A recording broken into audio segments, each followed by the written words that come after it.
It's COVID. Let's blame it on that. Let's blame Yep. it on that. We are That's alive. right. That's right. Welcome to another week of All Politics Are Local, America's number one political hip hop radio talk show.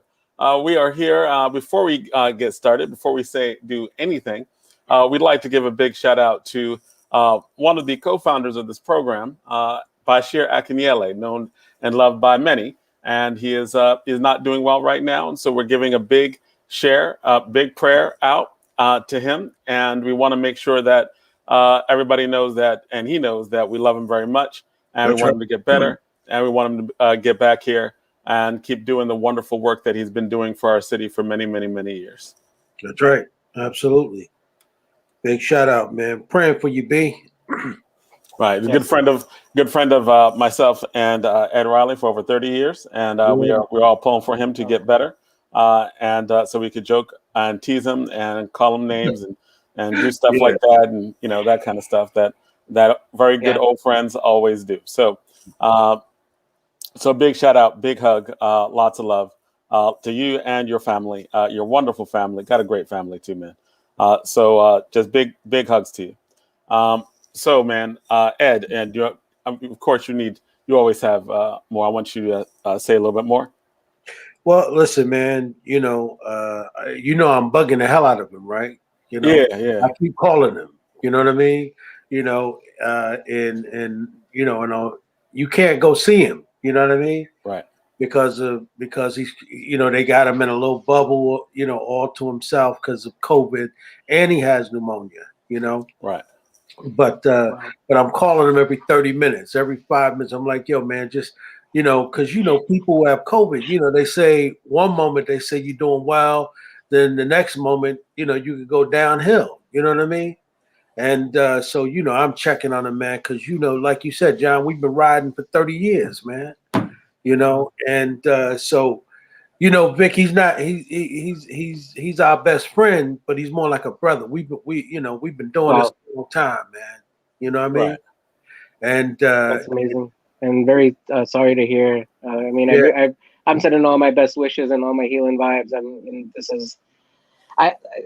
Being in a hospital during COVID is something that no one should really face. It's very you are literally alienated from your folks. Yeah.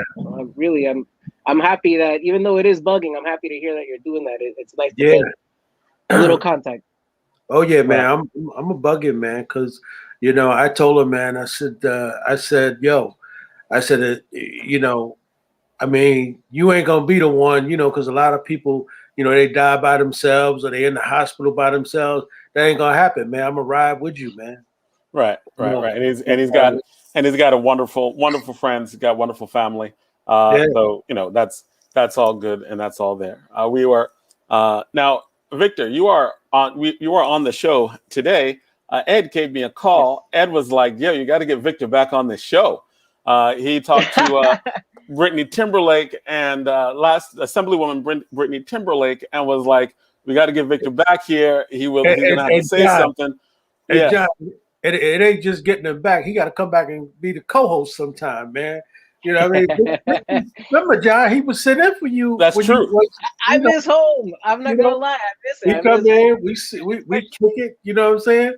That is true. So he's still our co-host. Hey, Vic, I ain't letting you get away from your title, bro. Don't. No.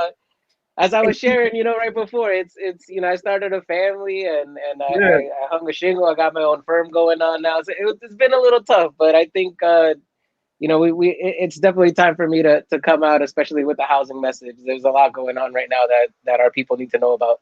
And for those who don't know, Victor Monterosa is a housing activist in Newark and a housing lawyer in Newark. One of the things he was at a recent student career day, and one of the ways that he introduced himself, actually I think I did that. The way he introduced himself was he makes a living suing landlords, just suing the crap out of landlords. And having fun with it. And as someone who's known Victor for a long time, when he told me he was suing the crap out of landlords, I can tell that he would do that with a smile on his face. And if I were in the courtroom and I was a property owner and he was on me, I would not be having a good day.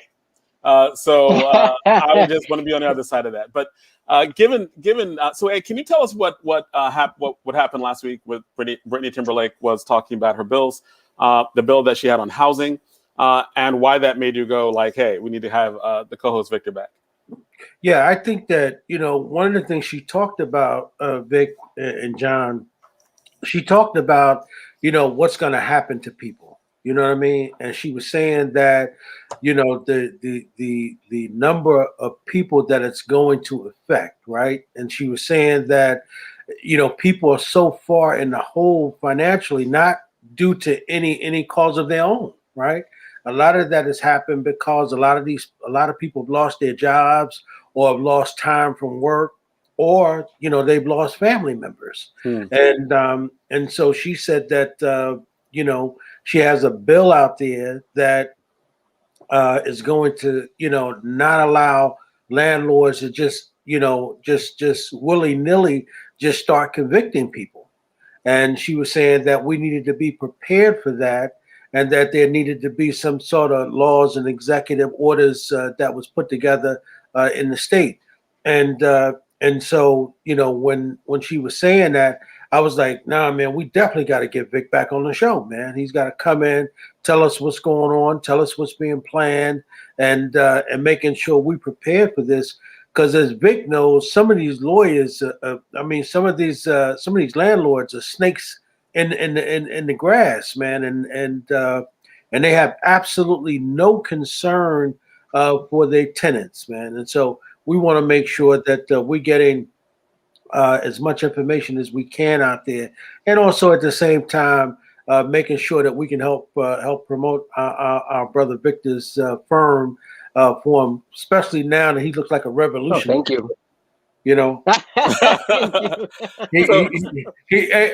Hey, John, Vic is scared the hell out of me too. He come in the court. One is your money. He ain't the regular lawyer. Yeah, that dude scared the hell out of me. I take it as a compliment. I just go and negotiate. I'll be like, yo, all right. Listen, hey, Vic, I'll tell my lawyers, look, ain't no need in fighting him, because goddamn well, he ain't that kind of lawyer. He'll cut your ass. Let's just get it done, man. I really appreciate that confidence, though. It's nice to have that reputation, to be honest, because I've prided myself on representing the people, so I'm glad to be able to say something. And right now, more than ever, we need to figure out something to do with housing in the United States and in the world. I think that this crisis has overexposed the lack of a safety net for everyone who lives in the United States when it comes to whether you can depend on having safe, decent, and affordable housing. And even beyond the arrears, Jonathan, you were saying folks already homeless, and we see what Skid Row looks like, or how it's attacked often, and it changes, and the way that homeless people are criminalized. But when we look at in New Jersey, for a lot of the folks who are unable to pay their rent either because of COVID, or they lost their job, or they're just holding it because, well, we're in the middle of a global pandemic and they don't know where to place their bets. Landlords across the state are suing for tens of thousands of dollars tenants, and they are often lack any representation. And so often when they do live in very bad conditions, and I mean, whether that's ceilings coming down or toilets backing up, bathtubs backing up with sewage, rodents, insects. This is happening all over Newark, Essex County, New Jersey, and those same people are facing evictions now. Even though there's a moratorium, you could still file eviction, so you can still get an eviction. You can still be sued for an eviction. You won't end up in court yet, but you will be sued, and for arrears. So what the Timberlake bill does, and I've seen this from when it started, right when COVID began up until now, and there just hasn't been a decision on in the legislature, like a vote in the legislature on it. But what it would do is allow people to have time to pay the landlords back. I think it's the most moderate and practical solution that you can have for both sides. It's not necessarily one that the solution that I would put forth, but I think that it is the most fair. That at this moment, if landlords expect to be paid back, right now there are lawmakers who are attempting to pass a bill that simply says we'll have X amount of time to pay it back in XYZ way. I think that's over simple. We need much more than that. But it seems like that is a solution that also may hurt everybody, and that, like, we know that most people aren't going to be able to pay back, right? And we know that even small landlords, who are often small business owners, still have to pay back banks. So right. How do we, like, when I'm looking at Los Angeles, you see Skid Row, you see a lot of people who are homeless, and from what I hear, that homeless people before, if you were homeless, there was a lot of mental health issues. A lot of our mental health institutions closed, and as a result of them closing, you saw large amounts of homeless, right? And it was associated with that. Now you're seeing families that just can't afford housing. You're seeing people who are setting up tent communities of people who might even have jobs, might even be working, but do not have a place to live. How is that going forward? And can you deal with both things? Like, I know I'm throwing a lot at you, but can you talk about the first, how does that affect small landlords? Because, if we have this perception of a landlord is rich, most landlords are small business owners, and it's like, you haven't paid rent in 6 months, they still got to pay their banks. What's up with that? So I think that this is where we see how, and I'm just going to talk straight from the heart here, or what I believe politically. This is an example, or it shows us a major failure of capitalism, or better said, a tool of it, which is to divide and conquer. I own a house with my father in the Ironbound that I grew up in. I know people who own 1 or 2 or even 3 houses. I think that the label of landlord is thrown around mostly by the big landlords to say to the little guys, or to folks who are family landlords or homeowners, hey, you're a property owner like us. And that way they divide and conquer, making it seem like if the tenants speak, well, mostly because I think that and this gets more, I think, to the answer of what I think should happen with the small landlords is they need to unite with the tenants. The working class, the people who have the 30-year mortgages, and the people who have the terrible interest rates, and the ones who still are affected by subprime mortgages and bankruptcy, they are more akin to their next door neighbors who are tenants in Newark than they are with the large property owners, which often are shell corporation, or I shouldn't say shell corporation, but they are LLCs, small LLCs that are based out in other states, or like Delaware or Los Angeles. They don't have a human face. They're corporations, really business entities that are holding properties to make money from them and then sell them and make more money from them. So to the humans, I think we all need to unite and say, we need a bailout. We need a real bailout. We need to cancel all this rent, all this debt. I think it's very easy, if we look at the numbers, to see who are the people who cannot afford to pay this back, and where are we talking about the Donald Trumps and the Kushners and the these mega landlords who hide behind corporate bases, and who we could never really make accountable. And I think that's important that you said that, because you identify yourself as basically a small, quote, landlord, or a small property owner who has tenants, right? Like, and it pains me to say this, and I think that you'd appreciate it, but I mean, a lot of people would label me as petty bourgeois, right? I own property, and I'm an attorney with a small business, but I'll tell you that I have more in common with the average Newarker than we really do with the people who own these complexes that are not. Well, okay, I moved. Right now in July, I had to move during COVID with my dumb mask on. It was completely terrible because there was an explosion of mice in my 40-unit building, where the landlord, well, first of all, he never wore a mask from when COVID started, which was odd to me. But second, no heat, or constantly cutting off hot water, and then this mice explosion. I was really wondering, like, how long can I take this, and how are we going to fight? And as an organizer, that really troubled me, because what I was supposed to do is get the tenants together. And we tried a couple of times. It doesn't always work out. But my point being, we really needed to press on our landlord, and I did. I withheld my rent, and I was able to leave, and I was able to, even though he legally challenged me, I was able to He leave legally without having challenged to you. pay. Did he know? Yeah. Oh well, the funny thing is that you say that I with Homes for All Newark, I was part of writing the last big change that happened to rent control in 2017. That came from when I wrote that, or after I wrote that, almost immediately my landlord said to me, "Hey, do you know that someone's trying to pass a new rent control ordinance?" And I said, "Yeah, no, I know all about it." I didn't say that it was me, but definitely let him know that I'm connected. And another odd thing, when we were campaigning, he was actually in front. He just happened to be in front of the apartment building when some folks who were running were across the street, and I just asked him straight up if I could unfurl our banner.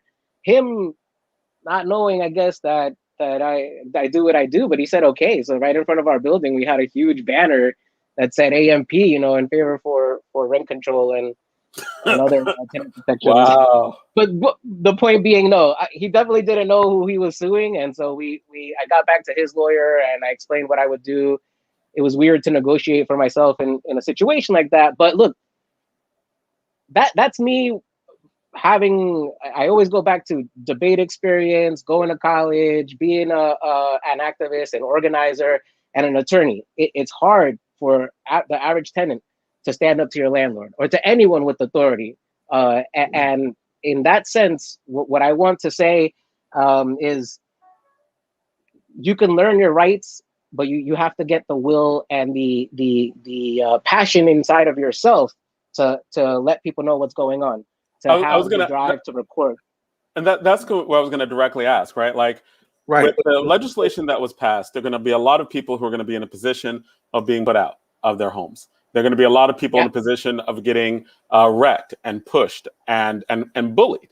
What, based on the legislation and the laws that exist now, and the laws that Brittany Timberlake is pushing, what are the rights that you would like? What would you suggest to people who feel that they are being bullied into various positions of possible homelessness or living with mice, etc.? But before you answer that, let me just sort of jump on what you were saying, Vic, in terms of how some of these folks are afraid, don't know their rights, and so forth. And these landlords are bullying them. The other part of that is some of these folks are paying really, really high rent, right? And some of these places, and the kind of buildings that they're living in, and the kind of services that they're getting, right? And so they can't even voice, when they don't have hot water, when they don't have heat, right? And then here's the other part of that, John. The other part of it is a lot of these folks are immigrants, right? And they're Many, afraid, right? They a lot of them are afraid for their status, right? That someone is going to put me out, someone's going to deport me, so therefore they're allowing these folks just to mistreat them and do them any kind of way. Vic, I'm aware of one person who doesn't have a stove in her apartment, Vic, and pays close to $2,600 a month. Wow. Yeah. So Vic, what are some of those solutions? What can they do? So you know what?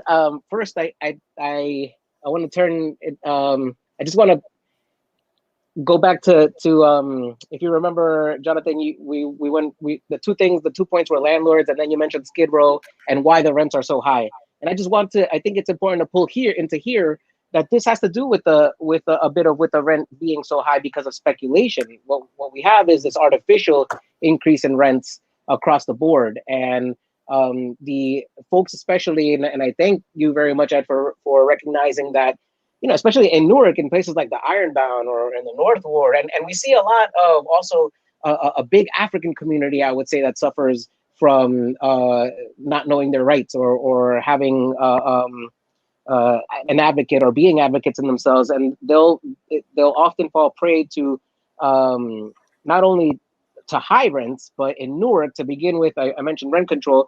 You cannot increase rent unless there are certain conditions that are met. So to begin with, most people know that there's a cap at 4%, but usually the legal rent increases are annually at the rate of inflation, which has been at less than 4% for a while. I honestly do not recommend calculating this out. Get an attorney or an accountant if it is that you want to figure out that inflation calculation. But you can find out whether or not there's a violation without having to do that calculation, and that's by calling up the rent control office and asking them what the last registered rent is. Because if your unit falls under rent control, the landlord is supposed to register the last rent, because that's how the city will calculate the increase. So that's one thing everyone should know. If you have a problem with rent increases, or if you have more than one annual rent increase, that's a violation of the rent control ordinance. I do suggest you contacting an attorney. Monte Rosa Law does this type of work. Now, in terms of harassing and bullying, it becomes very difficult because as an attorney, I can tell you very much to where it gets legally, but and that is a suit. But before a lawsuit, where what we see in harassing and bullying has included cutting off heat or hot water, Right. even cold water, just allowing deferred maintenance. So repairs that are supposed to be made are ignored and they fall apart. And it's becoming this extortion type of relationship right now, because landlords will tell tenants, well, you haven't paid rent, so I can't make these repairs. And I think in some situations it's a genuine problem. Like we were saying, I know that if my father and I had a serious problem in the house, I'm not sure how we would finance that we're repairing it. And I think that there are many landlords who are facing that. But I think that the landlords that can afford to hire an attorney are usually suing tenants for the arrears in rent. So here's what I suggest to folks who, if your landlord is demanding rent from you, but if you're suffering under bad conditions, number one, call code enforcement in Newark, 973-733-4311. Ask them for code enforcement. That's the Newark non-emergency number. What is that number again? 973-733-4311 is the Newark non-emergency number. It'll get you connected to, or you want to ask for code enforcement at the code enforcement department, because what you want is an inspection. You want an inspection of your unit, and when an inspector comes out, they're going to look for not only problems in your apartment, but in common areas. And so now understand, these are, when you start off by calling an inspector, the inspector can issue a notice, a warning. After the warning, if the problem isn't abated, they can issue a violation and take the landlord to municipal court. And if it isn't repaired in a certain amount of time, they might get a fine from the city. That has nothing to do with the tenants. If you as a tenant want to exercise your right, and you get first this inspector to come out and to actually find a violation and cite the landlord for the violation, now you have entered the realm of consumer fraud. Same thing with, to bring it back to rent control, if there's a violation of the rent control ordinance, you may have a claim for consumer fraud. And what consumer fraud claim is, first of all, in New Jersey, like a lot of our laws, like our landlord-tenant laws, consumer fraud laws are the strongest in the state than anywhere else in the country. And what consumer fraud says is that if there is an unlawful practice, meaning a practice that is regulated by the government, and there's a bunch of them, but just think about businesses, general businesses, not learned professions, not doctors, not lawyers, but in this case, a landlord or an automobile repair shop. If because those businesses are regulated, and in this case, we're talking about rent control and the violations of housing codes, you can potentially have a claim to file in the state. And what that looks like is, let's say that for 6 months you had no heat, no hot water, or some other serious problem that the landlord has been using. Right now, we're seeing it in this harassing and bullying. Well, you can threaten your landlord and explain to them that if they do not make repairs, that you're going to call the inspector. You can tell them that you would withhold rent. You can tell them that you'll contact an attorney. And in the meantime, while you get your inspection and you wait for an attorney, you are actively preparing for a consumer fraud claim, which allows for treble damages. So let's say it was $1,000 for 6 months. That would be $6,000. If you would win in court, that's triple to 18. You can win $18,000. Really, triple, it's about I don't understand. Why is it tripled? This is the Consumer Fraud Act. The purpose of it is to force the bad businesses, the businesses that might be engaging in unlawful practices, like a landlord who is failing to make repairs, like a landlord who is breaking their lease because they haven't made repairs, or they shut off the heat or the hot water, or they're charging an illegal amount of rent. Those excuse me, those businesses that are regulated are the ones the state expects them, because they're offering things to the public, for it to be good, for people not to get scammed. So in order to protect people, and especially with landlord-tenant law, where in the 1970s here in New Jersey, there was a big movement led by the New Jersey Tenants Organization. And really, this was part of a national movement. They literally shifted the law from caveat emptor, which is Latin for be careful, a buyer beware, to if you're going to put out something to the public, you have to meet a certain amount of standards. And if you don't meet those standards, the government believes that you owe triple the amount of what someone could collect from you in court. Wow. So that means that if you get caught on these code infractions, if you're a landlord or a small business and there's a conviction or not a conviction, it would be suing, right? It would be civil law, right? So right. If you are found to be negligent or being found to be in violation exactly. of the consumer of the consumer fraud laws, then you don't just get what you ripped them off for. You lose 3 times that. So if there are damages that are $1,000, you'll get 3. If the damages are $2,000, you'll get 6. If it goes to judgment, and I say that only because a lot of people expect that they will get that triple, but the purpose of the triple is that I'd rather give someone $3,000 than $9,000. So if I owe you 3, I have now more incentive to give you the 3 straight up, rather than negotiate you down to 1 instead. Because if you actually take me to court, I might owe you $9,000 plus attorney's fees, which even if you lose, case law and the statute is interpreted as attorneys should still be paid, even if the consumer fraud claim is lost. Okay, so that means there's a great incentive on landlords to actually negotiate once the process begins.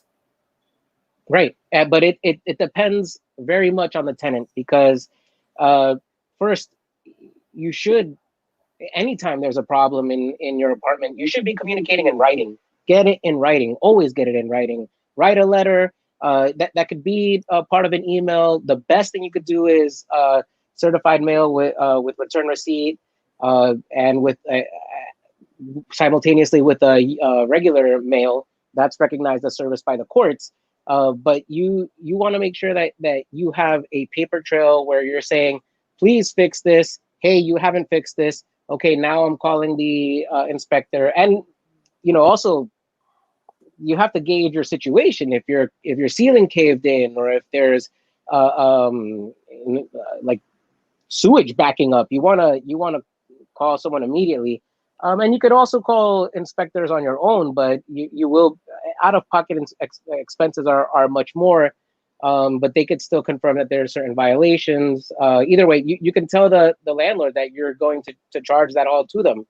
And again, consult an attorney. They can help you in terms of how and if you want to withhold rent or what maybe another type of legal action is available. But the point is, on your end, as a potential client, if you're suffering harassment and bullying and at the same time have poor conditions in your apartment or you're being overcharged for rent, know that the Consumer Fraud Act is a very strong tool that you could use to prevent an eviction or having a judgment for tens of thousands of dollars because you weren't able to pay rent during this time.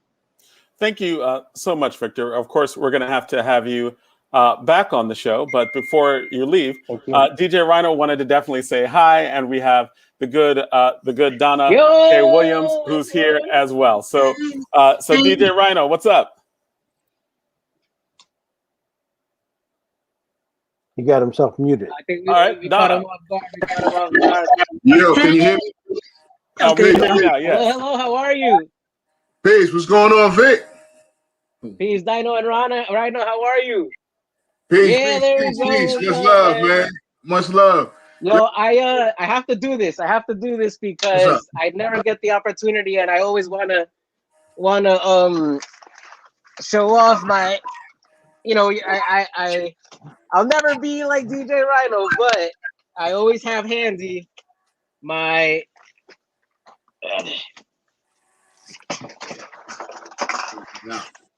What's this? Not too handy. Ooh. But I got to. So this is my. I put it away because of COVID, but this was my pride and joy for a long time, man. Have you done work on that? You've done work on that? No. Oh yeah, in the past, I love it. It's really good because it's like both a DJ and a production tool. So you really and you could queue up all of the stems. I love it. It's a really good. But honestly, no live performances, and that's all I used to do. And I was never used to doing like a show or something. I would just play for people. So now I put them up for a while. Do you have any of that stuff recorded? I do. And it's kind of all different stuff. I got stuff on disco. I got house. I got future house. I got protest music from Latin America mostly, and they're like an hour to 90-minute mixes, stuff like that. That's what's up, man. Well, I would love to see that stuff, man. I'll share. It's good to see you. Definitely. Cool. I really do miss being in the booth now with y'all. In the studio. No, man, that's what I'm saying. When I saw you, I was like, "Oh snap, that's Vic." I haven't seen you in ages, man. It feels like I haven't seen you in ages, man. It's good. It's been a while. We were saying, family work, but it's about time. It's about time. Man, we're gonna get back. A new beginning. Right, we're gonna get back, man. Hey, somebody make sure that they put the name of Vic's firm, his contact number and all of that in the notes. Everyone, the firm's name is Monterosa Law, 2 R's, 1 S. But if you look me up on Instagram, that's the same handle, and you can find all my info there. If you use Linktree, same thing. Well, actually, with Linktree, you could find just using my name, Victor Monterosa. If you Google Linktree, you said that's Monterosa, 2 R's? 2 R's, 1 S. 2 R's, 1 S. Yeah. That's right. I always say 2 R's, 1 S. Activist turns attorney. Trying. It's not easy. I'm not gonna lie. Anyone, especially young folks who are interested in the law, it's very important to know what you're getting in. The law is inherently conservative, and so it's a delicate dance that you'll be dancing if you want to be an attorney and an activist. So Victor, if you can in the chat box put your contacts and everything so we can keep it streaming across the bottom during the whole show. In the inbox. Thank you very much. I'm putting it in right now. Okay. Yeah, because I think that what Vic does is almost a specialty, man. And trust and believe, man, when this thing begins to hit the fan, they're going to need Vic, right? Especially our community. And they're gonna need his services. And I'm telling you right now, Vic, people are in the thick of it now. They don't know where to go. They need you now, right? Because these lawyers are scaring. These landlords are scaring the hell out of these people, Yeah. And they don't know where to go. They don't know who to talk to. And remember, you know, the one thing Vic just gave you is worth almost all the money you would pay him for his services, and that is that most people don't know what they should do is put everything in writing. You need a paper Yes. trail, right? And when you put that in writing, that almost pushes them back because landlords don't like to put shit in writing because when they get before the judge, they're gonna lie about everything anyway. I never said that. We never had that conversation. I never did that, you know. And so, but Vic just gave you, you know, thousands of dollars worth of advice just now. Put it in writing, right? Everything you say to him, write it and send it to him. Yes. And then you really scare the hell out of him when you send something to him and ask for a return receipt. That little green card, when you get that, Register return receipt mail. That's when right. he got to sign it, and now you got something called evidence, right? That your lawyer can then go in and say, "Oh, my client wrote you," or you've got a letter, and he can lie and say, "I never got it." Well, you saying if I show you this and it's your signature, will that refresh your memory? Well, how the hell did you get that? Right. So, Vic, we thank It's you, my important. brother. No, We he's appreciate it, man. the warden, y'all. Thank you. No, thank you. I really appreciate being here. Thank y'all. So good to see you, Baba Zaid and Donna. I know I'm heading out, but it's so good to see you. And it's good to see you too, man. I always shout out that I was fun having conversations with you when you were a kid on the debate team at Science, and you know we'd be going back and forth over some issue of property rights or capitalism, and little did we know that this was going to come to play in a big way when you got older and started doing really some good stuff for to help people in the world. So very happy, man. Thank you. Thank you. One Thank last you. thing though, we know you're on the show a lot. You're co-host, all that good stuff. Who you rocking right now? Who you listening to? I really so let's see. I don't want to repeat. I know I said Scarface before. I said Rebel Diaz before. You know what? I'm gonna shout out a Salvadoran rapper right now. His name is Debbie Lestar. And he put together an LP back in 2006 that lately I've been having to play a lot. So I got to shout out David Lestar from El Salvador and say, you know, he definitely brought that big hip hop legacy, and they're still doing it out there. And it's global. How do It's you spell worldwide. that, So I love Victor? it. How do you spell Yeah, I was his going name? to say, type that in the chat. Type it in the chat for me so that I'll be able to look it up. Type it in the chat because I'll definitely look that up. Oh, nice. There we go. All right. So thank you so much, and we'll definitely have you back on, and we will talk to you soon, man. Peace. All right. So that is All Politics So Local, America's number one political hip hop radio talk show. We want to make sure that we're going to start to move to one of your debate students, Jonathan. Look at you. Yeah. I've known Victor since he was 14 years old, a freshman at Science Park High School, joined the debate team. He was one of our top debaters when he was there for 4 years. And that goes to show you how old John Austin is. I am very old, man. I've taught a lot of people, right? That's right. All over the years. We've been talking about, capitalism. Victor be talking about the evils of capitalism. And of course, I'm always playing devil's advocate. It would be like, well, what about this Ayn Rand, right? Like, what is this? Can you answer these things? So there was always the classic back and forth. But Victor, always passionate, always highly intelligent, and always, just getting better and better at, fighting back, right? The kid is a really good fighter. So in terms of but what he did, John, was he eked out a spot for himself right now, right? Because in that particular area, there aren't really that many folks who you could really consider a freedom fighter in that area, particularly helping a lot of people in our community when it comes to evictions and landlords. I mean, that's why we have so many people in the street, because they really don't know where to go. Right. Think about it, John. Just the one thing he said when he said, do you recall, John, what he said? He said, where's the first place you should go, right, when you having issues in your apartment? Do you remember what he said? Code enforcement. Code enforcement. Think about that, John. That would scare the hell out of your landlord, right? He would say, how the hell do you know that? and gave the number. Right. Just the mere So, fact that you could call code enforcement and say my refrigerator don't work. Code Mhm. enforcement say my stove don't work. And Code enforcement say I don't have heat. calm. Yeah, and get real calm on them. And you just be like, well, thank you, Mr. Landlord. I'll just call up my code enforcement officer to assist me. and Get real calm on them.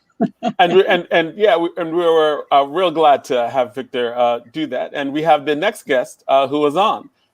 We are. I know Zaid has been talking about Mumia for the last maybe 5 or 6 weeks, where the state is again trying to kill him and make sure that he dies in jail. And he's been talking about him being sick, him having COVID, and not getting the treatment that he needs. And so we've been featuring certain segments on that. And we are honored to have with us a guest, Dr. Todd Stephen Burrows, who is about to publish a forthcoming book on Mumia Abu-Jamal, and who is also as a part of another biography that has just come out on him. So what is going on with Mumia right now? Can you give us some background? Because a lot of our audience, a lot of people listening probably don't even know who Mumia is and why so many people care so much about what's happening to him. Well, let's fix that. Let's fix that right now. First, y'all, excuse me. I'm coming straight out of the street. We just had our annual march that we ordinarily do on the 4th of April, because the 4th of April is the actual anniversary of Dr. King's assassination. But the 4th of April this year is actually Easter Sunday, so we decided to do our march this particular Friday. So you tell I'm straight out of the street. I ain't get a chance to take this off. Mumia Abu-Jamal is probably the most famous political prisoner in the world, who happens to be a political prisoner in the United States. He's been in prison since 1981. This is year 40 of his captivity. And he is not the longest held of the political prisoners who come from the walk that he was on in the Black Panther Party. Just this very week, we lost one of his comrades, Chip Fitzgerald, who has been in prison since 1969. 1969 was a heavy year to be a Panther in the Black Panther Party, because that was the year that COINTELPRO was escalating, and it cost the Black Panther Party 28 lives, and it began the fallout from what we now know as COINTELPRO. And the year began with the killing of Bunchy Carter and Johnny Huggins in California on January 17th, and it ended, there's this movie out, The Rise of a Black Messiah. It ended with the murder of Fred Hampton, the assassination of Fred Hampton and Mark Clark in 1969. Mumia comes through that milieu, right? So in other words, the FBI really did declare war on Black activists in the late 60s, early 70s. Let's make it plain. Martin Luther King was killed in 68. He was the primary target. He was the Messiah that they were afraid of. But as soon as he was killed, it led to the largest of the three major growth spurts of the Black Panther Party. And then the Black Panther Party assumed the mantle of being the major internal security threat to the United States government. And this is all documented in FBI documents. Yes. Like you can actually see, like there's books that are written that come straight from the FBI documents. Many have been redacted, but enough is there that literally says we have to stop the rise of a Black Messiah under J. Edgar Hoover. This is not made up. This is not a conspiracy theory. These are actually government documents that actually document this. This was put out in multiple government commissions that were like, this is what we did. This is what happened. So this is not controversial stuff. This is not a conspiracy theory. The United States really did do surveillance, declare certain types of war against Black activists, including the murder of Fred Hampton, and surveillance of the deep surveillance of the Black Panther Party, having agent provocateurs be in organizations and pursuing crime. What does that have to do with Mumia Abu-Jamal? And Dr. Burrows, I want to bring you in here. Like, you're writing his biography. You are part of a book about the biography. What's going on right now with Mumia Abu-Jamal, and how does that relate to what Brother Zaid just talked about? Well, you need to ask Brother Zaid, because he is one of the top Mumia activists in this country, and he's been on more of the Zoom calls than I have, right?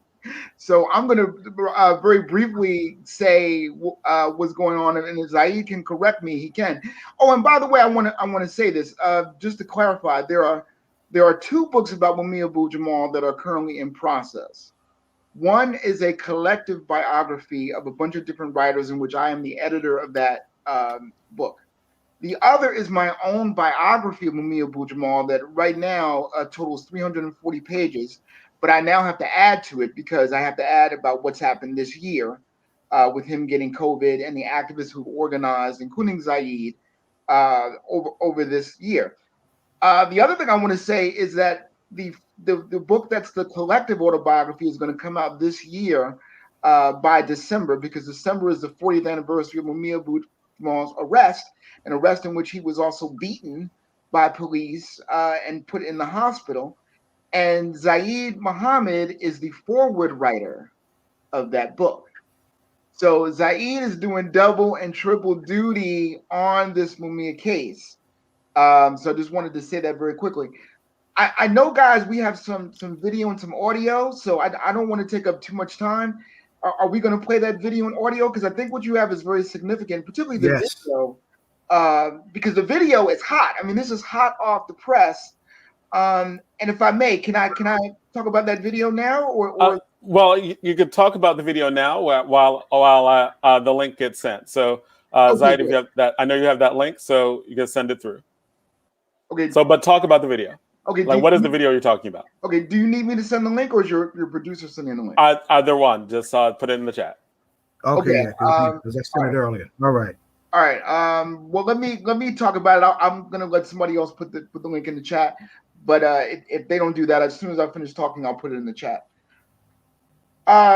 There was an interesting situation because with the Mumia movement right now, there's been a lot of pressure on the Philadelphia DA, Larry Krasner, to first it was assumed that he could get the Pennsylvania prison authorities to get Mumia out. Because we want compassionate, release for Mumia Abu-Jamal. He's 67 years old. He has the following: he has diabetes. He has a skin condition that is very bad. He has high blood pressure. He has COVID, and he recently was recently diagnosed with congestive heart failure, which, as we know, is a very slow death sentence that normally takes people out within 6 years of a diagnosis. But he's been in prison. And he's been in prison surrounded by people who, at the very best, don't have his welfare at heart, right?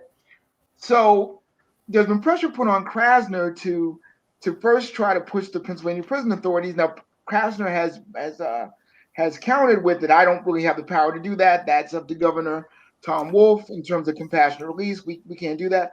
But Krasner does have the ability to go to the courts and promote Mumia Abu-Jamal's problems. There's many problems, the 21 constitutional violations that happened in his trial that would and could promote a compassionate release.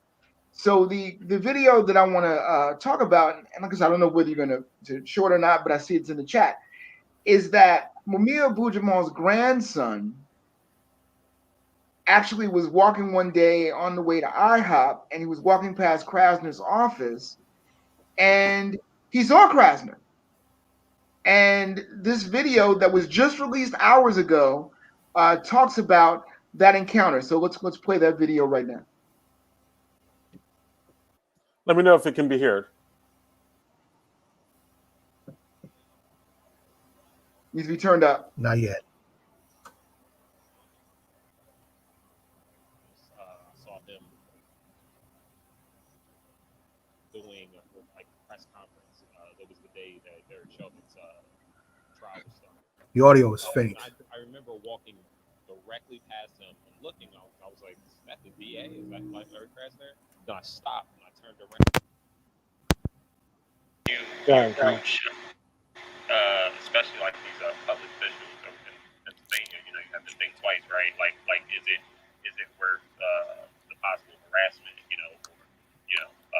so I felt like it was, and I turned around and he was actually breaking away from the news reporter, and I was at DA Larry Krasner, and he said, yeah, he's like, hey man, what's going on? Because I'm pretty sure they were like, heralding him as like, some progressive hero, like on the news or whatever. And I told him I was bringing John, we can't hear it. Yeah. It's a good footage. It's good footage too. It's unfortunate. And I said like I would like to bring up some points to you, and like. All right, what we'll do if you can't hear it, we'll try to bring it back at some point. We'll try to figure it out. The sound came back up near the what end. happened? I'm sorry. Yeah, the sound came back up near the before you stopped it. Okay, because I can hear it. I just can't tell when it's being heard. Right. He almost immediately kind of went into like his I guess like his coach like moves. You know, I can't get your grandfather out of jail. I just don't have the power to do so. Which like we understand that, but what we want is for Larry Krasner to not like uphold decades of injustices to Mumia's trial that we all know about, right? Especially with boxes being found in like the OVA has, everything that we found out about Judge Sabo and one that he upheld, and we just want justice, right? And for somebody to be heralded as the person that's going to help bring justice to Pennsylvania or Philadelphia, I wanted to kind of like put a face to like the people that like he's kind of like ruling against. So we then he then had something to say. He was like, I'm just trying to be fair. I got to be fair to everybody. And the quote was, Mumia hasn't had a fair trial since we had a trial, right? And like right now, if we're going to have another court proceeding, we want it to be as fair as it can be, right? We want to admit evidence that, especially with the luxury of time and technology, evidence that like we can use in court, right? Not the same evidence that they were using in court with, purchased like witnesses and, just a railroad trial system. So they talk about Mumia like he's like the pastime or, like a criminal justice system that we're trying to reform so a Mumia can never like happen again. But Mumia's still alive.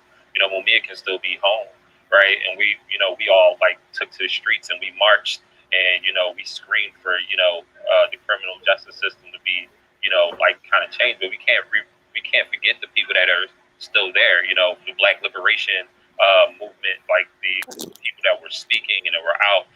Before it was like like a cool or a fad, right? Like I think Mumia's case is deeply entrenched in what we're trying to fight for as a nation right now, especially because he's one of the surviving members of that Black Liberation movement. That's right. And Larry Krasner can't play both sides, man. Like you're gonna have to pick a side. It's either are you going to be the person that everybody elected you to be, right? Or are you going to run this middle line and kind of like, cheat us out of our vote? Yeah. Let's unpack that very quickly. Philadelphia has what we call a number of so-called progressive DAs that are around the country. And Krasner is considered one of the darling of those progressive DAs.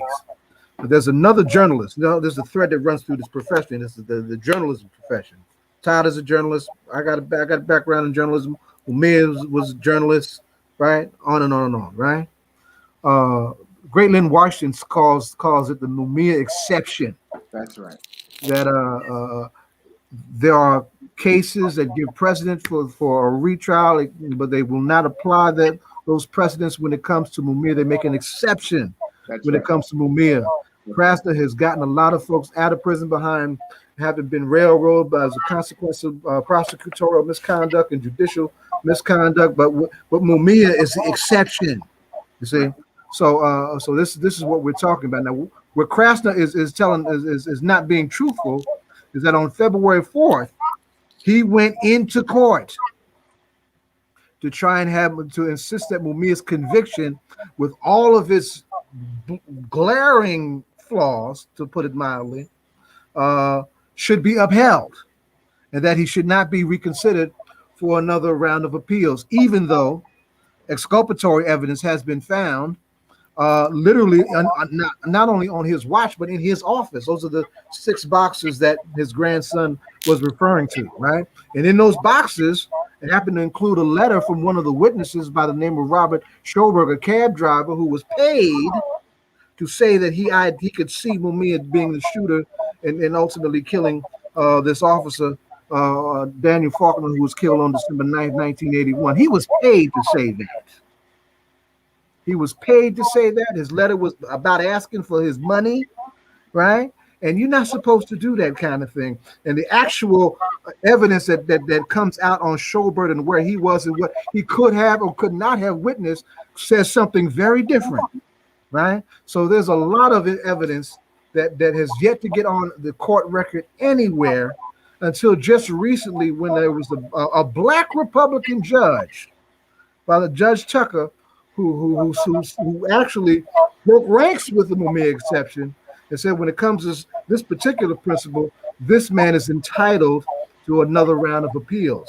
And they have been trying to, the other side has been trying to stop that through several different ways. They've even tried to have the case taken away from Krasner and put into another district attorney's lap in order to try and proceed to keep that from happening. So Krasner is telling a false show when he said there's nothing he can do.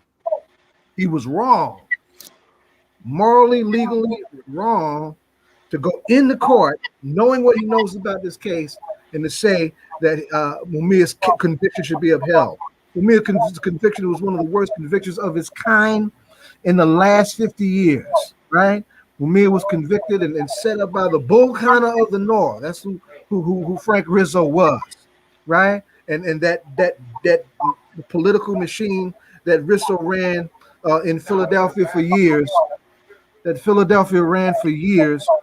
is what set Mumia up, right? And it's a bad, ugly machine, and no one should be convicted under those kind of circumstances. And unfortunately, Mumia was. I'm going to mute for a second because I got some noise in the background. All right. I want to say while Zaid is muting that because I know we're running out of time, and I know we're going to play a message from Mumia in a few minutes. I just wanted to say that there is a huge event coming up on Mumia's 67th birthday, and that is the weekend of April 24th. On April 24th, Mumia Abu-Jamal turns 67 years old, and the goal of the activist is to make sure he turns 68 to 69 and 70. There's going to be a huge Zoom conference in which you're going to have poetry and spoken word and music and speeches all on Zoom. But there's also going to be marches and rallies that weekend in Philadelphia. Yeah, 24th, we're shutting it down. Right. And we have only 2 minutes left. So I want to make sure that we do what we need to do within the next 2 minutes. I know that you have, you said it was a film or message? No, Mumia gave a message to his supporters. You guys have that? Yeah. I do not. I have it right here. Oh, okay, yeah. Let's hear Mumia thanking his supporters for basically helping to save his life this past month.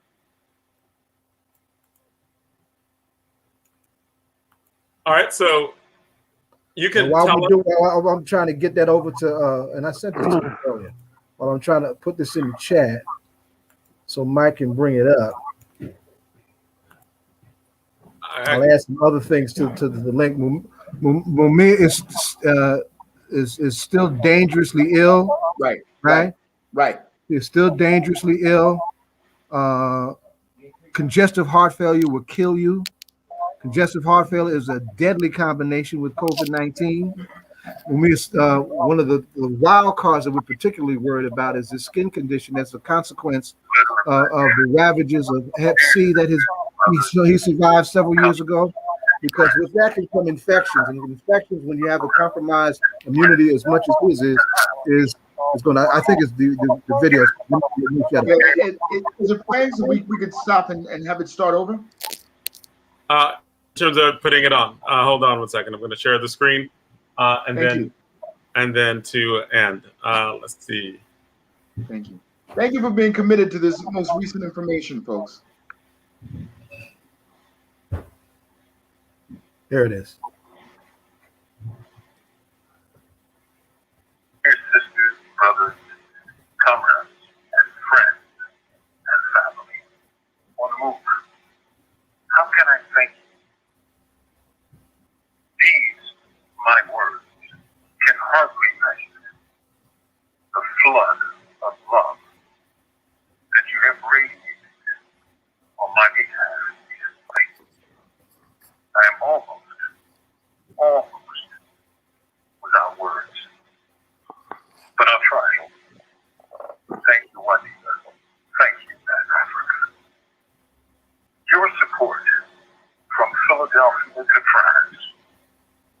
points across the nation and literally around the globe have pulled me from a prison cell and placed me in a hospital room to be treated for a condition I didn't know I had. In the age of pandemic, now, indeed, deeply doubted pandemic, as of January 2021, over 300,000 prisoners have tested positive for COVID-19. Imagine this, in a cell, trying to breathe with a weight pressed on your chest. Imagine an elder man or woman, or even a young person. Because yes, we are also in an age of mass incarceration, which day by day increases its infliction upon the elderly, struggling unsuccessfully to breathe, to walk, to be. I thank you all for reaching out, and I urge you all, let our mission be abolition. I love you all. Thank you again from the bottom of my heart. From Imprisoned Nation, this is Mumia Abu Jamal. All right. So thank you so much. We have run out of time for this segment, but we can catch this segment going across on the other side, right? Like at the 8 o'clock hour. Yeah, so I put some links up for for follow up too. We have 3 important fresh links for information, updates, important phone calls, and the mobilization that we're getting ready for on the 24th of April. Excellent. And we can also, and again, we're gonna come back to this at the beginning of the 8 o'clock hour. So thank you so much, Dr. Burrows. Thank you. Thank you. Zahid, And this really won't be important thing. definitely won't be at the end. And when the book comes out, of course, I'll come back and Zaid will be here. So yes, thank you so much. So we'll do this again. You're very welcome. You're very welcome. Yes, we will. I've been here for a while. All right. Take care now. Thank you so much. This is All Politics So Local, America's number one hip hop radio talk show. We are getting ready to go into our 7 o'clock hour, and I think this is a good segment. I know that Cory Booker had talked about a truth commission and wanting to do a truth commission in the United States for what happened. And as we go in, I think that's interesting in terms of our awesome guest. We have the next part is not a guest, it's his show. We have the Payne Report. So we're going to bring on the congressman, the good congressman, Donald Payne. Hey, Congressman Good evening. Good evening. Welcome. All my people, what's happening? Hey. Good Friday, my brother. Good Friday, brother. How you doing? All right. The 10th congressional district is in the house. Hey, I'm digging that throwback look there, brother. You must be talking to you, Zay. I'm digging that throwback look.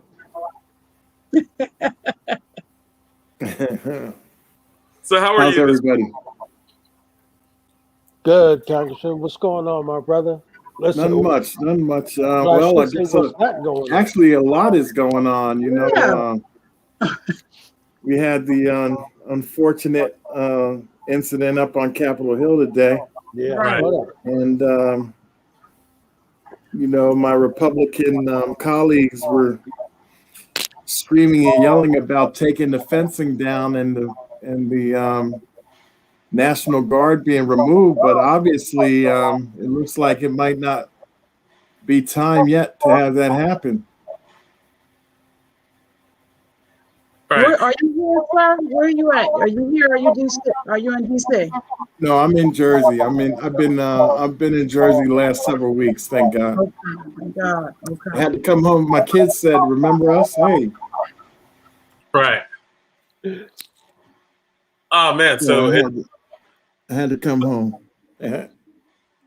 So what's going on? I know there's a lot going on Capitol Hill. I know there's a lot that you're working on. What are some of the things that you want to talk about? There's a lot that's there, so I'm not even going to try to start a conversation because I know there's a lot of conversations going on. Yeah. Well, as I see, looking on the television, which is behind me, I see my colleague and my chairman, Benny Thompson, on now, head of Homeland Security, and so I'm sure he's going to be discussing what's going on with this young brother who I don't know if he was trying to commit death by cop or what, suicide by cop, or what he was doing, but I'm sure it'll come out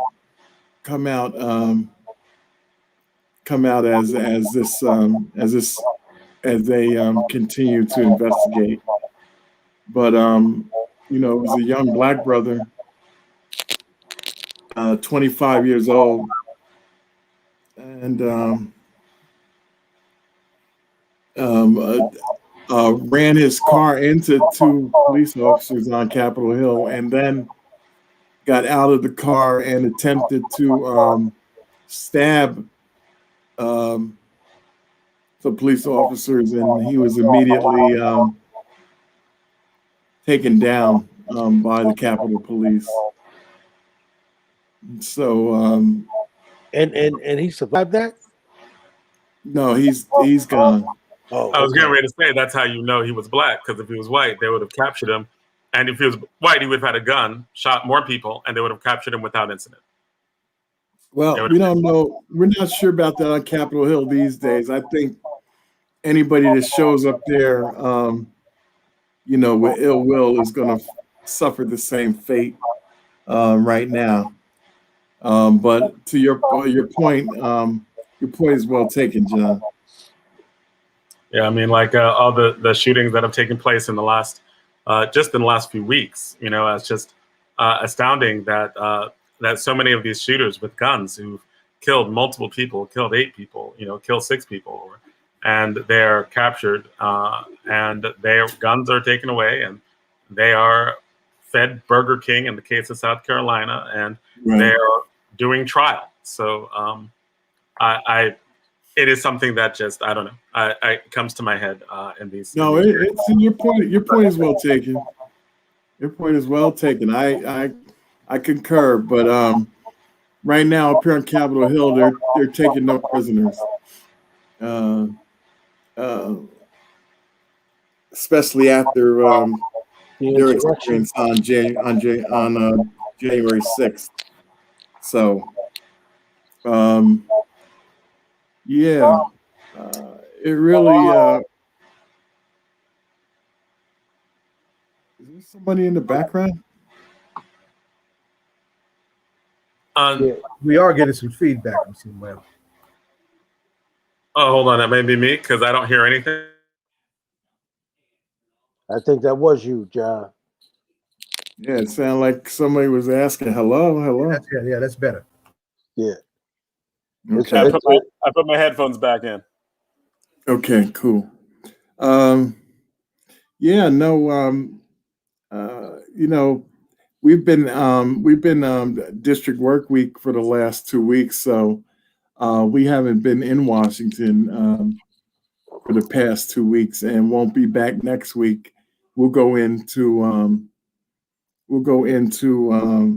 session the week of the 12th, and continue to take up the issues that we're facing with. I guess this will be one of the issues that will be on the forefront, obviously, with respect to dealing with this.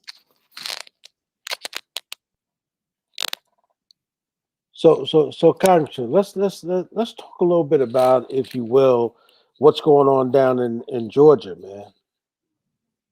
With them, with the governor trying to roll back, all of the success that they've had down there, and you know what people are really saying?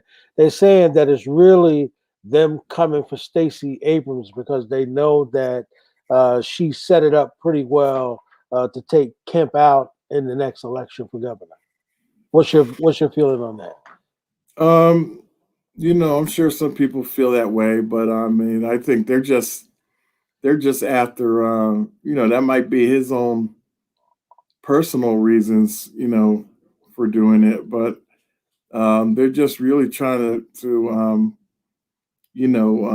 roll back the voting rights that people have fought for over the previous decade, previous century, to arrive at some equality, and now they're trying to turn the hands back, and too many of us voting. So they're trying to figure out ways to minimize our vote because it appears the more people vote, the fewer people vote for them.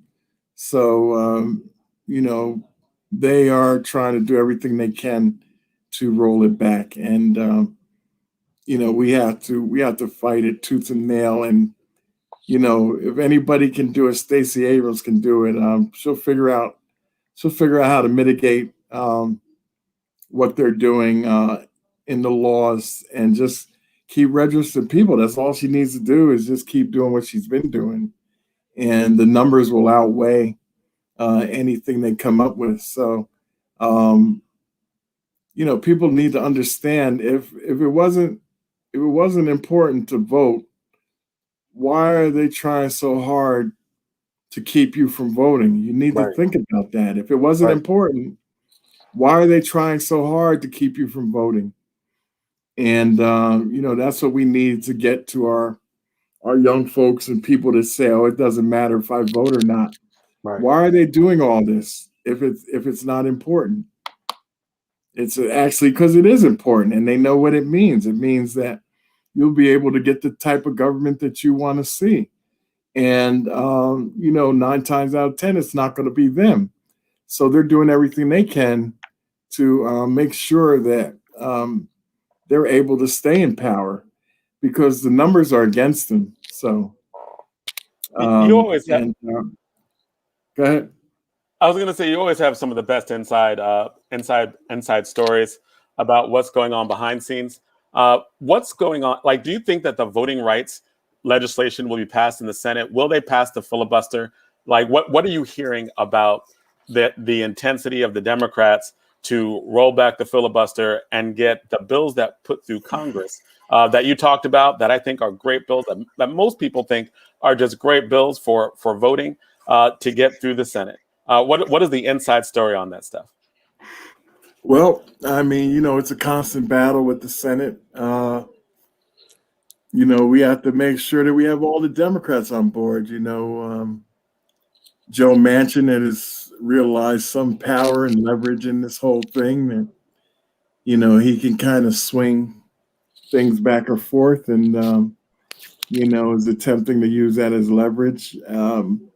But we need to continue to push and fight for what we know is right and what the American people deserve with respect to their leadership in advocating for the things that they want to see happen, not what they feel like doing or what they want.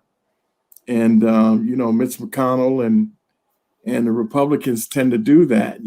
There are people that majority of people in this country want to see common sense gun law, but Mitch McConnell and the Republicans refuse to give it to them. But it's the majority of the people, Republican and Democrat, in this country that want to see common sense gun legislation. And McConnell and his friends are just doing what they feel like doing. So we have to make sure the American people understand as well. When people aren't working in your best interests and are not listening to what you want to see happen, that's when you remove them from office and elect people that are like-minded like you and are going to do the things that you want to see happen in the legislature. I listen to my constituents, and there are one or two things I may feel strongly about and vote a certain way. But for the most part, you know, I do what my constituents want to see happen, and that's my job. I'm their representative in Washington, and have been elected to do what they see fit. Now, I might, like you said, I might have, information they don't, which will allow me to sometimes go in a different direction. But it's because I have that information, and it's always whatever I do is in the best interest of my constituents. So, sometimes they're just going to have to trust me and go along with me. But it's always in their best interest.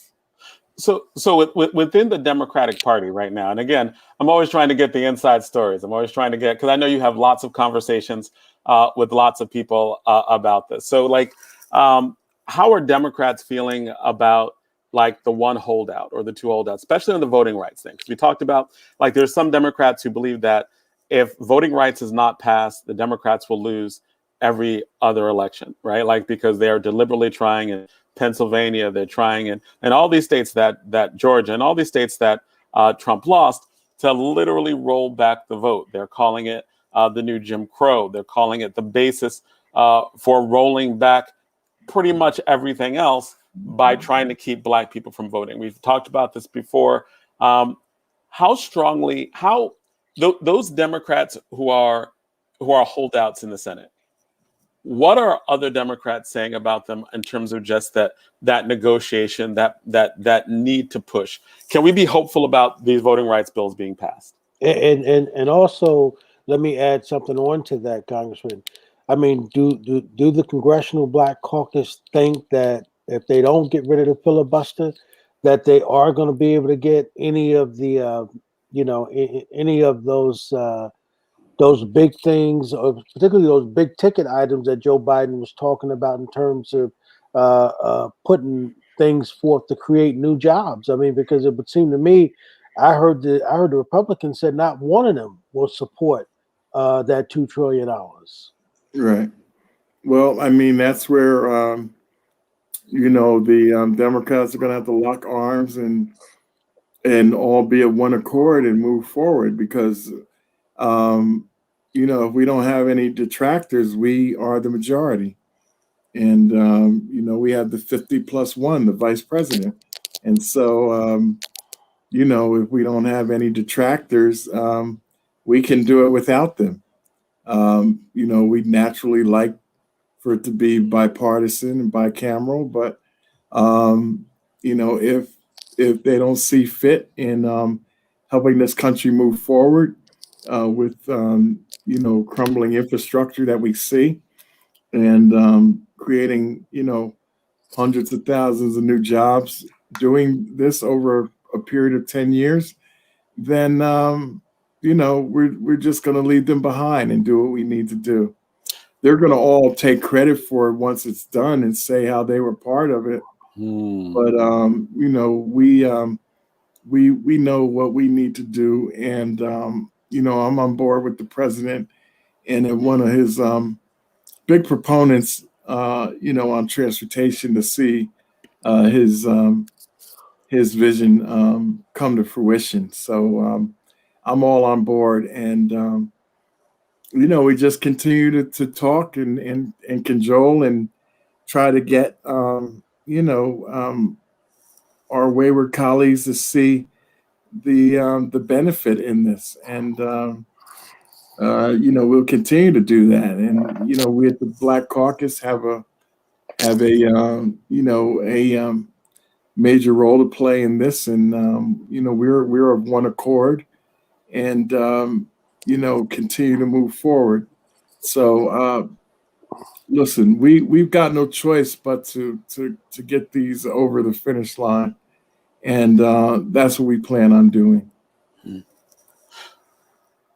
Oh, and by the way, John, membership has its privileges, so don't think you're gonna find out everything.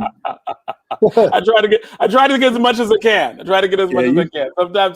Sometimes you give us a little, and I appreciate it. So because from my standpoint, and I heard the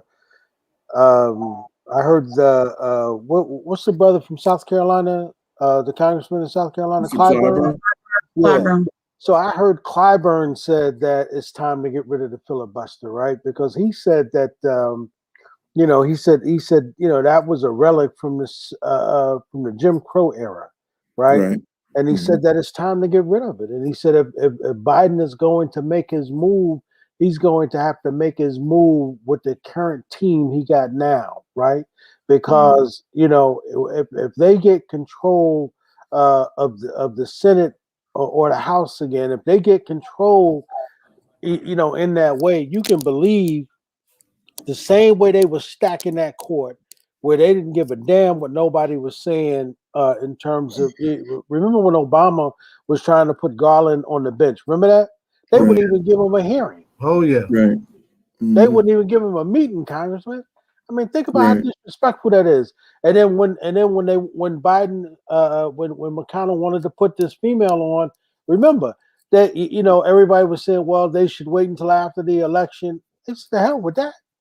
Right.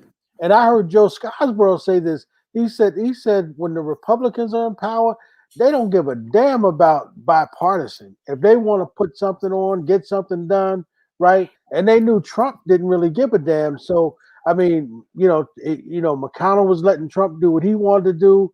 Trump was letting McConnell do what he wanted to do. And as long as they both was getting what they wanted, they didn't give a damn. Because remember, McConnell was only concerned about stacking them courts, man. Right. Very true. You know?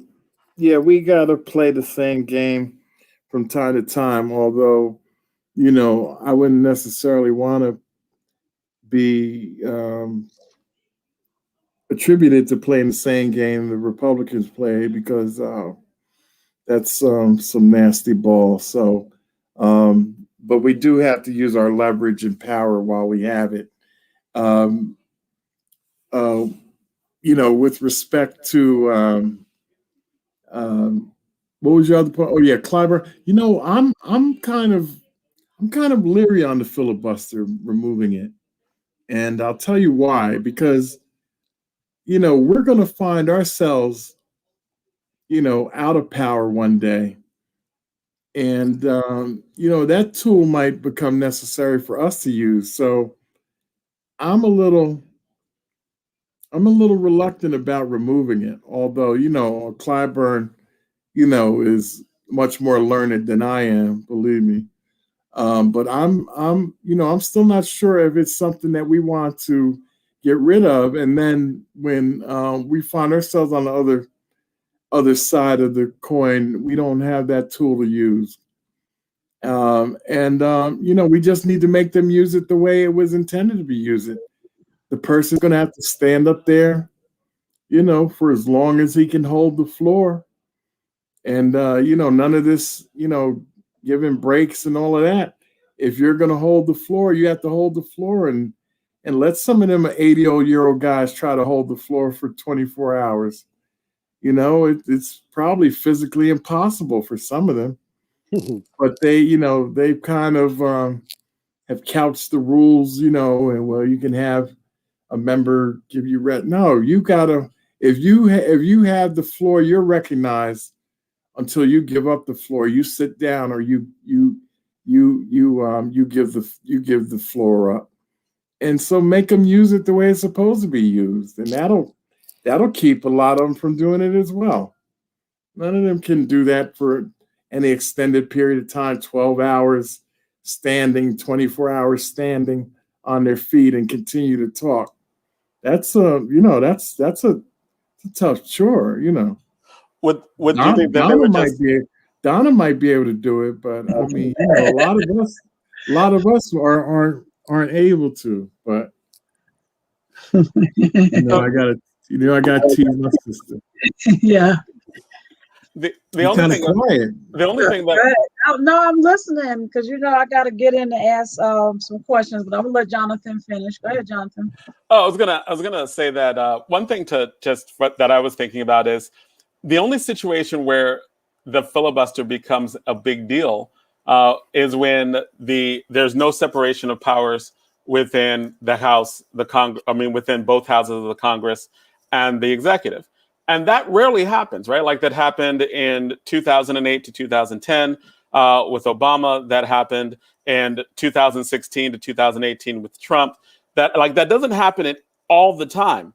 It really would only be needed in those particular situations where, in all honesty, they wouldn't necessarily hold back things anyway. Because in Obama, he had the 60 votes. With Trump, he was able to do a lot of damage anyway, even with the filibuster in place.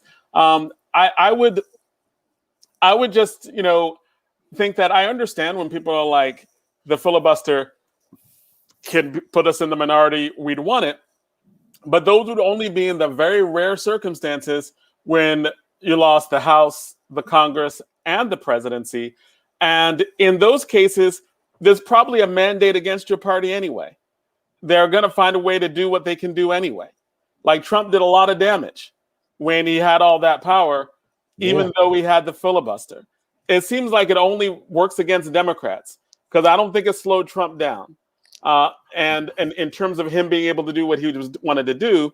And it actually didn't stop Obama in 2008 because he had a lot of the votes and he had the Senate on his side. So it seems like this filibuster does a lot more damage to Democrats and would do a lot more damage to Joe Biden than we would from benefiting from like the ability to use it. I just throwing it out there. Okay. All right. So, Congressman, Mm-hmm. did you see First Lady Jill? She did a prank. Did you read about that? She fooled him on the plane. Yeah, isn't that just nice to have a sense of humor back down at the White House? The press said that they didn't mind so much because her staff didn't even realize it was her. What'd you say, Ed? I missed it. What happened? First Lady Jill, she put on a wig when it was on Air Force One, and she came out and acted like she was the stewardess serving everybody, and nobody realized it was her. So she served the whole press corps ice cream, and none of them realized it was her. Wow. And what was the president? Was he probably on the plane? doing some work somewhere? And so he was on the plane too, but he didn't know that was his wife. No, but it's a big plane now. Oh yeah, I've heard about it. And the press pool, is separate from the executive offices. Right. So like that she probably was not in close proximity to the president where he was. And not one of them picked that up. Nope. Wow. The whole press pool. She's good. Now she probably had a mask and a wig on, right? Like this is still COVID. I'm sure she didn't come around all maskless. Okay. Right. So it might be, And maybe about that. Everybody always used to wear caps when they're trying to be incognito. Who knew it was wearing a mask is the most incognito. Right. You should. It's amazing how many people in the street recognize me. I got the mask on, a hat and glasses. Hey, Congressman, how you doing? I'm like, geez. So, Congressman, Secretary Fudge, she has her work cut out for her. I was listening to her talk about, the work that she has ahead of her. Have you had the opportunity to sit down and talk to her? And no, we just kind of between text messages and on the phone, not for very lengthy periods of time, just to check on each other, see how we're doing. But really haven't gotten into any the work that she's doing. She's still trying to, get a handle on that whole department and, the things that Carson screwed up and, that we have to get it back to where it was and then move forward. But, I have a lot of faith and confidence in Marcia Fudge. She is just a dynamic individual, and she is, you're going to see some dramatic change in housing, and the way it's handled in this country under her leadership. I know this, right, and I truly believe that. And not just, and to your point, you said that the mess that Carson left. I would just want to hear her whole debriefing, if you will, in terms of what she walked into, and what is before her in terms of before she can even go forward, what she has to just Yeah, God, I'm yeah, sorry. it's really, you know how it is when you first get somewhere down and the information is coming at you, at the speed it's coming at you, and the things that you have to try to grasp, when you're taking a new position, new office. She told me the other night, it's like she's drinking from 3 fire hoses, and it's just a lot of information coming at her. But she's already. It looks like she's laid the ground rules to her people of what they're going to do and what they're going to try to accomplish for the American people. And with what I heard her speaking about, I said, "Yeah," I said, "There's Miss Fudge. She's on her way." So she's getting them all. She's getting them all. You know, uh, acclimated to how she operates and how she functions. And I think they're gonna. There's a new sheriff in town, That's right. and she's gonna whip them into shape. Oh, Congressman, you're right about that. She came into the press pool, and she said good morning, and nobody said nothing, and she got real black. Did you see that? Oh yeah. She got. Hey, Oh yeah. Donald, did you see that? Who? Oh, Marsha Fudge. When Oh. she Fudge. came into the press pool, she said good morning to those folks, and they said nothing. And she Looked said, up at him like, Yeah. "Well, can y'all hear?" And I'm saying, Donna, she did it like a real sister. Yeah. You know what I mean? She's a force to be reckoned with. Yeah. Yeah. Absolutely. And Congressman, how's Auntie Maxine? We haven't heard from her too much. How's Auntie Maxine doing? She's doing all right. She's doing her own thing. She's got some big things that she wants to see happen under the Biden administration, and with the cooperation of the White House, she's really moving forward. She's doing some big diabetes initiatives as well. So I'm helping her with respect to that. So she's doing her thing. She's got so many things too on her plate that she's staying busy. That's a real challenge, being the chair of the financial services committee. With all that responsibility over all those banks and keeping them straight. But she's doing fine. God bless. When you were talking about a new day at HUD, what are some of the things that we can expect in Newark? Because I know that, like everyone says, that under our friend Ben Carson, it was a mess. And Martha Fudge, just even from what Ed says, when I saw that video too, she was like, "Good morning." Like, what can we expect in Newark from that? Because HUD used to have a lot of really good money coming to Newark for various programs. What are some of the things that you're like, yeah, this is some of the stuff that we used to do or used to have, or that we can better expect now? Well, I met with the head of the Newark Housing Authority, and we've been in discussions, and he's been giving me an overview of the things that he'd like to accomplish and see, and I guess it's no secret that I have a very close relationship with the Secretary of HUD, and so naturally he sought me out very quickly and started telling me about different things. But we're gonna see what we can do. As I stated, with that relationship, comes a certain amount of attention that I can bring to the plight of the Newark Housing Authority and the housing situation here in the 10th district. And I have a listening ear in the secretary. Hopefully, that relationship will bode well for the city of Newark and the surrounding, municipalities in the 10th district as well.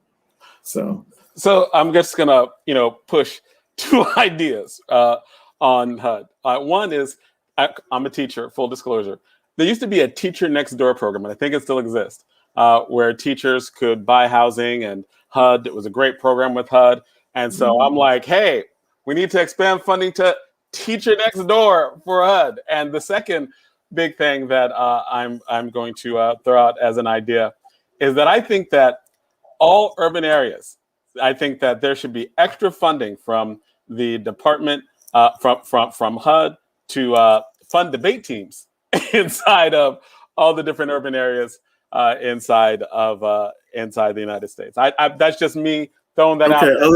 other than I know your relationship. other than your personal agenda, John, what else would you like to see happen? Yeah, right. And it's not just a Like personal the agenda. It's the like two things he good brings for. up, impact him directly, and what about the rest of And the it's for folks in but it's for Newark, the John? children, right? Like it's debate teams, right? Like that's good for everybody, right? And teacher next door, having a teacher live and own property in your community. How can someone say no to that? I'm just saying. I just threw that out there, because because it Well, is. All Johnson, right, I'll tell you all right. The that's a debate well-funded program. that's coming from the debate coach and the teacher next door. Okay. And a teacher who lives in Newark. A teacher who lives in Newark. And it's important that municipalities go get that money, but that's a well-funded program. So Yeah, the teacher. don't worry. I definitely have her ear, and we'll be able to have her focus on some things, and even hopefully like some pilot projects that she might want to do. We can offer the 10th district and our different housing authorities, as feeder areas for her projects to see if they work or not. And that's really good to hear, because a lot of people actually don't realize, like in all seriousness, that the way that actual things that are gotten done for communities is through talking to people, right? Like you were like, I'm talking to the person in housing in Newark, the Newark Authority. You're talking to the heads of housing in the other cities, and you were going to be taking down a list and directly talking to the secretary about their concerns and what would actually make it better for them. So a lot of people don't know how the process of getting things done happens. This isn't passing legislation. This is simply working with the secretary with the budget that they have to get money into the local districts. Is this how it's done? Pretty much. I mean, it's all about relationships. So,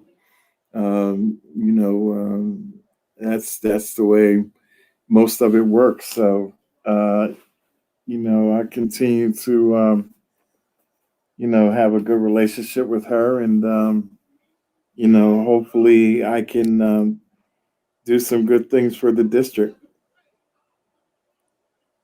Now, Congressman, have you been paying attention to the Floyd trial? I have, yes.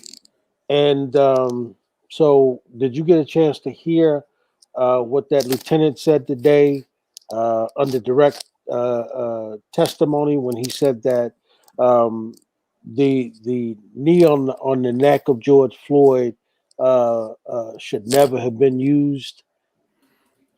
No, I didn't hear that. Yeah, I didn't get to hear that. Yeah, because of course, under cross-examination with the defense attorney, he was trying to say that was part of his training in order to get George Floyd under control. But he was pointing out that once you put a man hands behind his back, you basically have control of that person at that very moment. Right, and handcuffed. And handcuffed, laid down on your stomach, and I think anybody who ever tried to do that, right? If you laying down on your stomach, because in order to get up, you've got to roll over on your side. You know Right? what? I've been saying this from the beginning, and I heard another um, news commentator say it this morning on Morning Joe, and it's something that I felt all along. And he said it today, and I said, "See, I knew I was right about this." What we witnessed was a police officer who did not appreciate the crowd that was yelling at him and the onlookers that were chiding him. And so he was going to show them that regardless of what he said, he was in control of this, and he would stay on his neck until he good and felt like when to get up. Because if you look at how he was just looking at the crowd, it's like whatever you say, whatever you do, I'm staying right here because I'm in control of this. I'll get up when I feel good and ready. And there's nothing any of you can say. You can all stand there screaming. I'm going to decide when I get up. And that's what he was looking at them saying, yeah, all your yelling and screaming means nothing to me. Right. I'm doing this. I got control of this. I'm going to stay right on his neck until I feel like getting up and not before. That's right. Because remember, the paramedic said under direct testimony said that he actually had to tell him to take his knee off of his neck. And he said when he got there, I mean the testimony is compelling. He said that when he got there, he said he because the prosecutor said, when you got there, did you think that George Floyd was alive? He said no. He said, I thought he was dead when I got there. Yeah. And so if he was not breathing, right, and he was not moving, and the whole reason you had three people, right, on his one on his neck and two men on his legs was so that you could get him under control. So when he stopped breathing, why didn't you get your knee off of his neck? Because he didn't care. It wasn't for There it you wasn't go. for Floyd on the ground. It was for the people standing on the sidewalk yelling and screaming at him to get off his neck. And he had his hand in his pan. He was not going to respond. He was not going to respond to those people or even to let them think that he was responding to them and he got up because of what they said. And he was going to prove to them that he was in control and he would get up when he good and got ready. He didn't even know, he probably didn't even know he was dead. He probably didn't know he was dead. He was so focused on making that point to that crowd. He probably didn't even realize he was dead. So he was on control. Yeah. You know what it shows too? We're coming up on a year since this happened, and hearing the person's various people testify in their testimony is, and Keisha Yuri usually talks about trauma, or how many people were traumatized and they didn't talk about it until these tests. They got to testify, and just to hear the young lady that was the EMT and said she thinks she just witnessed, just to hear everybody and the emotion that was in each of them. It's just so raw. It's the guilt that they all carry is amazing. That's right.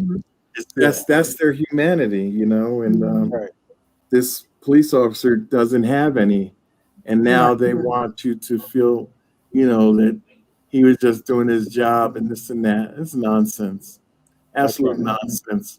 And they said it's not the first time that he's done stuff like this. Wow. Now they can't bring that up. They can't bring that up in his in this case, but that's funny. You can bring up George Floyd's drug use, right, but you can't bring up his violation of people's rights.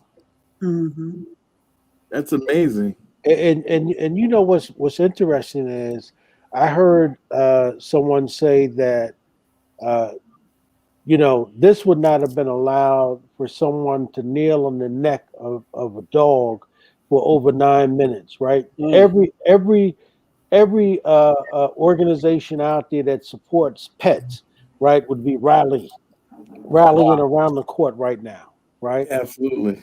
for a dog.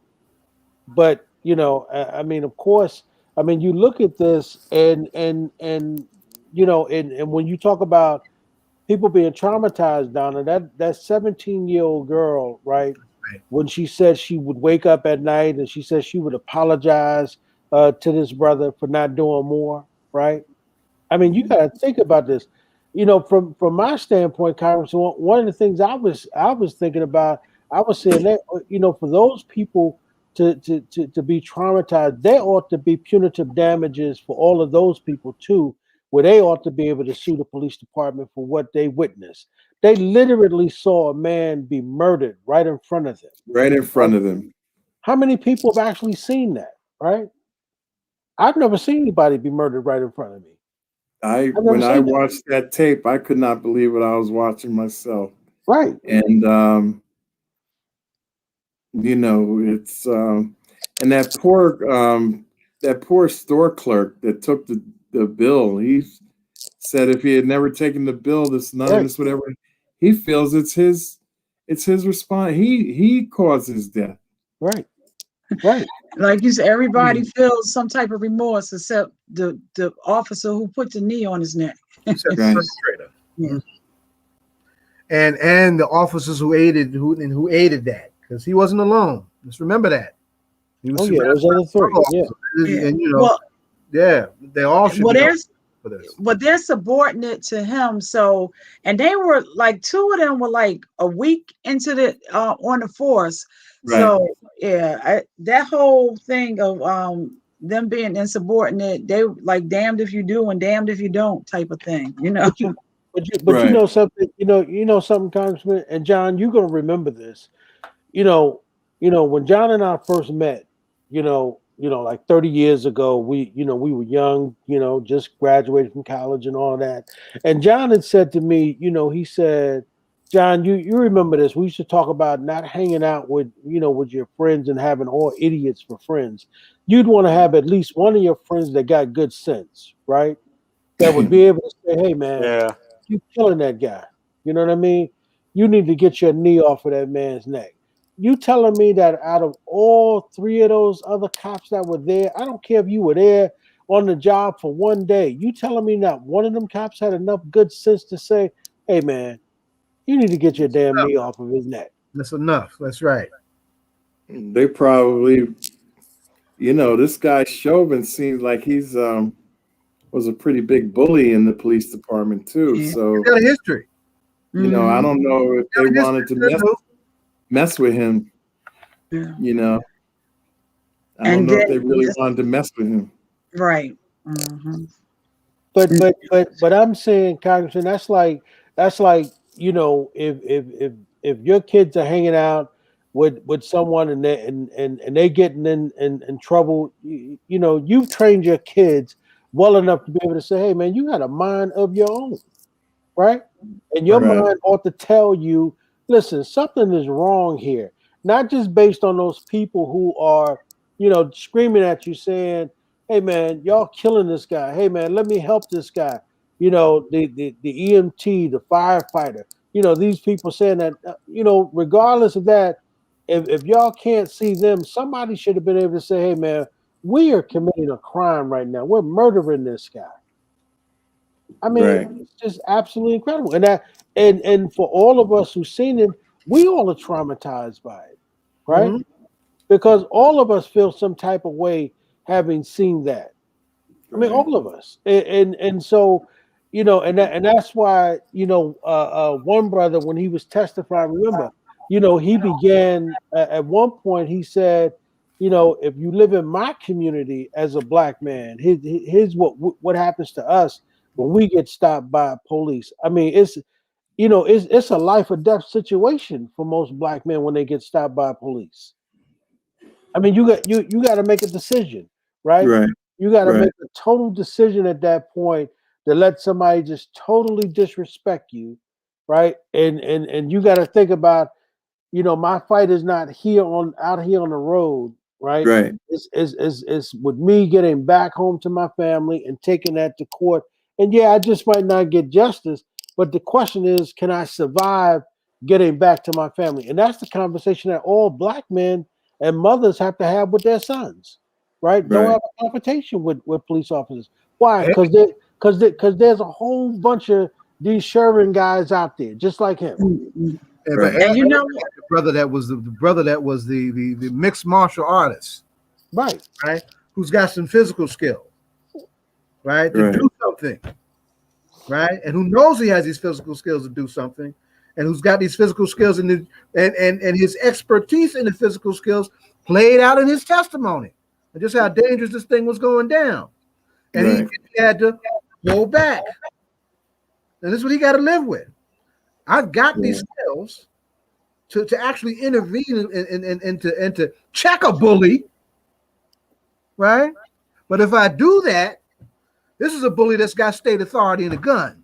Right. 4 guns, as a matter of fact. That's right, because it was 4 of them. That's right. So you need to, and he's got to live that down.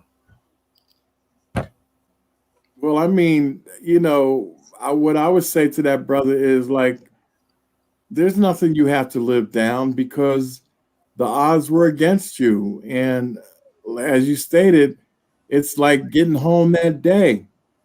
Do you intervene and you end up, as he takes his last breath, you get shot 4 times by 3 different officers? I mean,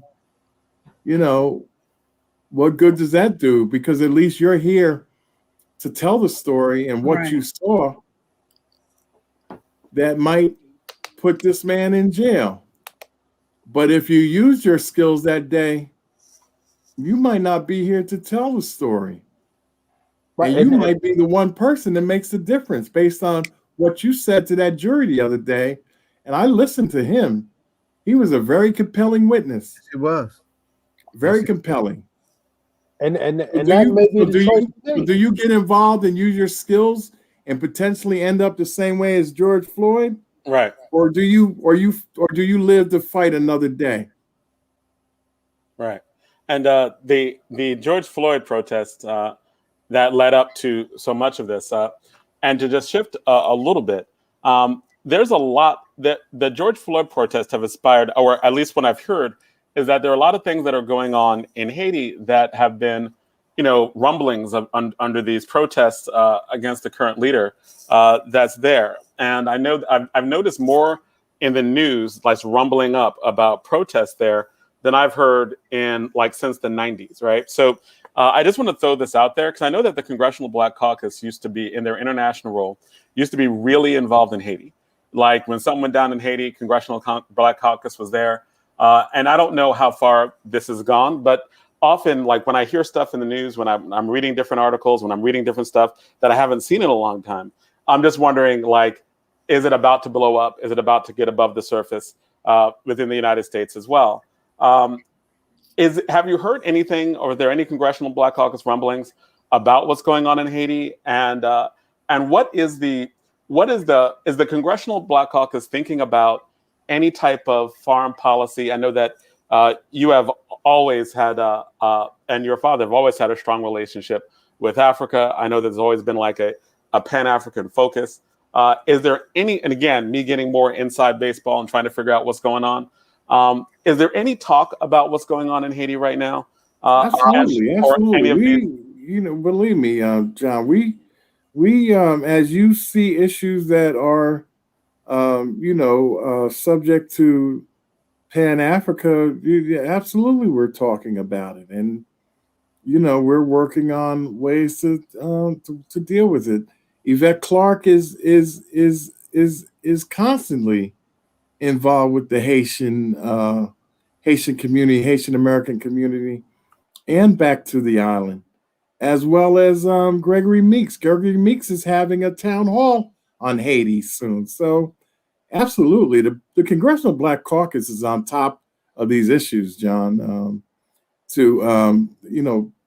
Probably once I said, once again, membership has its privileges but just because you don't know doesn't mean it's not happening.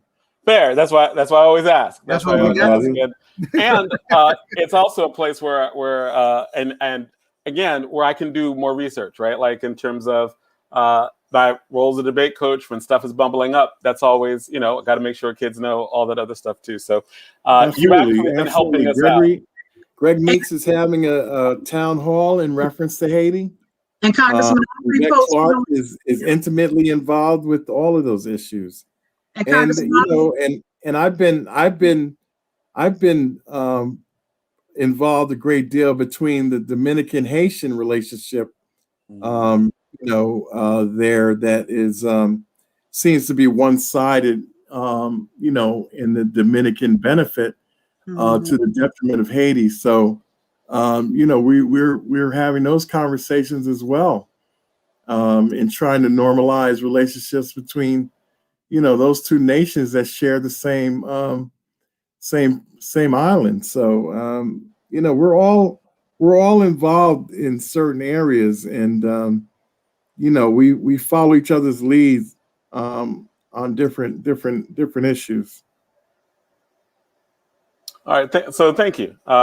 Definitely appreciate that because that was one of those things that was and the bubbling up of like issues, and I'm like, wow, like because you're right, membership is privileges, and most of the American media, I hadn't heard much about it, but then I start hearing all this stuff underneath these protests. I'm hearing there's like independent journalists who are talking about like the uprisings that are going on down there that were much inspired by George Floyd, and that it's a situation that will get bigger over the next few months, right? Like so so at least in terms of what they're predicting with all those protests. So I'm glad to hear that's going on in terms of just like the international focus that the Congressional Black Caucus is known for. Yes, absolutely. Well, Congressman, have a happy holiday, and give the thank you. a big hug, please. Thank you. And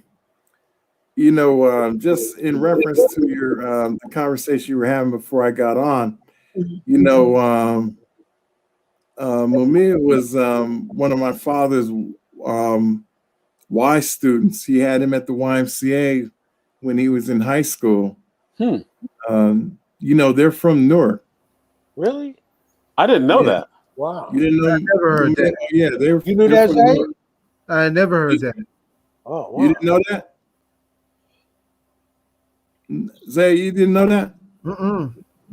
Yeah, he's from Newark. So, so they moved to Philadelphia? He was born in Newark, moved to Philadelphia? I think he was an older man when he he was a young man when he went there. He was in his 20s or whatever it was. But no, they were from this area. Wow. In fact, my father joined the fight for him to free him back in the 90s, and the St. Patrick's Day parade chose him to be its grand marshal, but the police organizations, the FOP, all boycotted. And as a matter of fact, as he marched through the parade, they were yelling and screaming at him to get out of the parade because he was defending a cop killer. That sounds like the FOP for sure. Right. So so that my father was on the cutting edge of that as well, and took a lot of flack for that from the police organizations, but he felt strongly about him being freed. Felt he was a political prisoner, and at least get his day in court. So Cory Booker is sponsoring a truth or pushing for a truth commission to like to hopefully look at a lot of things that have happened that we actually know there's history for, but that just is not coming early on that to the surface, right? Do you also think that the United States needs an actual truth commission to see, like, because all these FBI documents that get released that are redacted, all of the there's so much information that that are just in government documents, like what we know about Fred Hampton, what we know about COINTELPRO. All that's just government documents that have been released. We're on the 50th anniversary. March 8th was the 50th anniversary of Muhammad Ali and Joe Frazier. It was under the cover of that fight that these young boys went into the FBI offices in Media, Pennsylvania, and pulled out them COINTELPRO papers. Right, that's how it was uncovered, right? Yes. Right? So they knew everybody would be watching the fight. That's and that's how when they long broke this into the has office. been sitting there, right? All this stuff, and then you had the hearings. You had the church committee hearings and the Pike committee hearings that actually unpacked that afterwards, right? And they tried to put some curtails on COINTELPRO so there would be no more assassinations within their ranks, but they stopped short of dealing with folks who actually had been targeted on the ground and who were still, in the clutches of the state, like Mumia and all these folks who've been in prison since then, Right. But it's right there. It's right there. And the idea on our side of this, I mean, Corey is new to the question, but it was Mutulu Shakur who raised that question back in the late 70s. And he was a young Dr. Mutulu Shakur before he got captured. And it's the question as to whether or not him raising things like that back then as to why he was targeted. Wow. It's deep. Well, I think the big breaking news tonight is that Mumia is a homeboy. Right. In terms of I never heard about Mamia's Newark connection. That's great. That's great to know. Or his connection with Congressman Payne. That's awesome. Didn't know that either. Absolutely. Yeah. He's a Y kid. Well, I'm gonna tell you, I'm gonna go on and unpack that. Yeah. All right. Yep. Well, Congressman Payne, listen, my brother, want to thank you, man, for coming through and doing your show tonight, my brother. And thank you for not cussing John Austin out tonight as he was trying to, get some of the inside information. You had to pull him back because a couple of times I always try, right? You're gonna have to run for Congress in Georgia, wherever you are, John. No, I will leave that. I will leave that to the people who are more experienced, who have the relationships to be effective, right? Like the stuff that you broke down just now in terms of, again, another civics lesson. Like Don always likes to talk about civics. Another civics lesson is, well, part of how you're going to get money for Newark is because you have a good working relationship with the current secretary, and you have conversations with people in HUD. You have conversations with people there. So all kinds of good information you get simply from asking. So I appreciate being able to ask and get those answers. Thank you for asking. Hey, Congressman Payne, you don't even charge them to come to your political science class. No,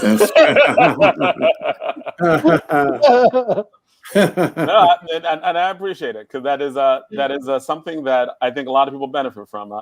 Just as a heads up, in the coming weeks or in the coming months, I'll probably be asking you questions about federal regulations and water and urban areas and what that means, just because that's going to be what we're debating next year. So I do that too, right? Like any big area of concern that we are dealing with in debate, I ask because our students need to know that information and they need to know what institutionally we're talking about with that. So yeah, absolutely. I'll be asking all kinds of stuff. So tonight it was Haiti.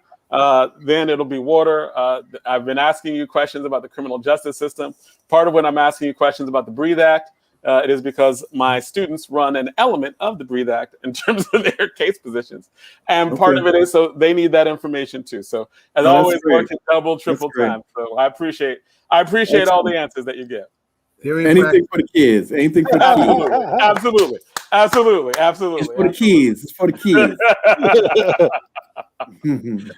So thank you again. Thank you again tonight. All right. Thank you, my brother. Thank you, man. All right. Anything for the kids. Absolutely.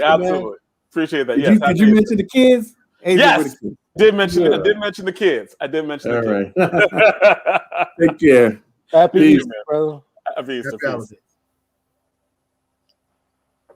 Hey, man. So that's another segment of All Politics Are Local, America's number one political hip hop radio talk show. So Rhino is up next. Rhino's is up next, part of the segment as well. But we're also talking about the rundown of things that are going on and happening I know that Zaid, you wanted to continue talking some about Mamiya. Donna, you have some stuff to talk about as well. And Rhino, obviously, you're in this section as well. Tell us about what's going on and in terms of the rest. Hopefully, we'll be hearing some music too during this section. Rhino's done some things extensively over the last month by putting together like independent DJs, etc., independent artists. So I'm going to ask him about that too and see what we get a treat for that. So, man, so Zaid, you wanted to talk about, there was some stuff about Mamiya that you wanted to finish talking about from the first segment or from the second segment. What was it? What's going on with Mamiya right now that you want to talk about? Well, the thing is, I mean, what I wish, that we had better means to really hear him, right?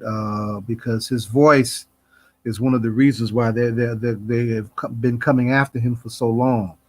Because he was a teenager when he joined the party and started honing those reporting skills, working for the Black Panther newspaper, and he really became a top-notch journalist. As a very young man, right?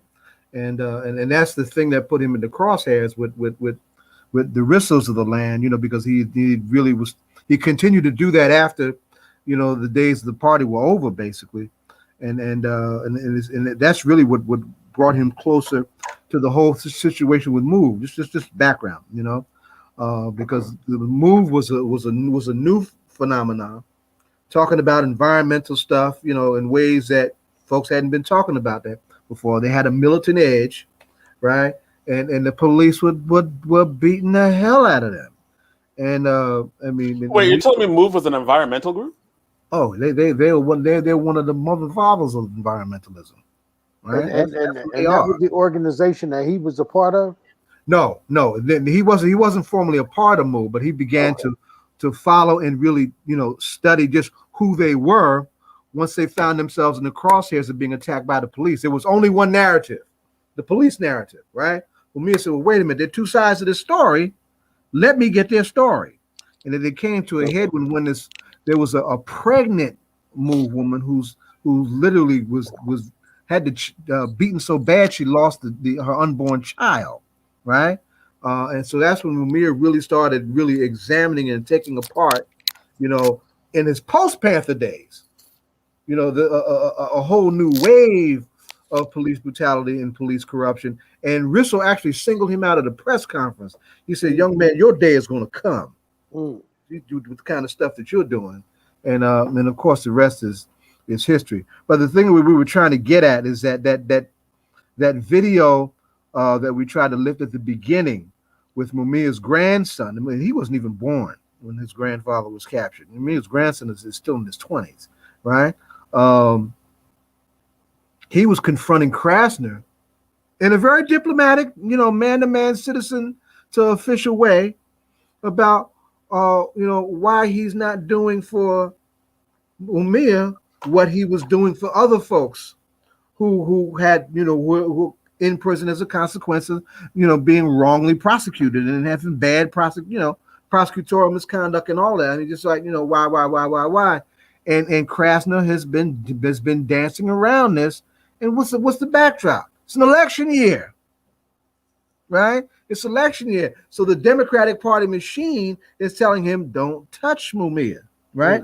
Election machine. Now, Wolf is on his way out. The governor could actually even do more because he's on his way out of his second term. But even he, the Democratic machine in the Philadelphia area, has been in bed with some of the most corrupt expressions of police corruption, has been in bed with some of the most violent expressions of police brutality, right? Frank Risso was the bull Connor of the North.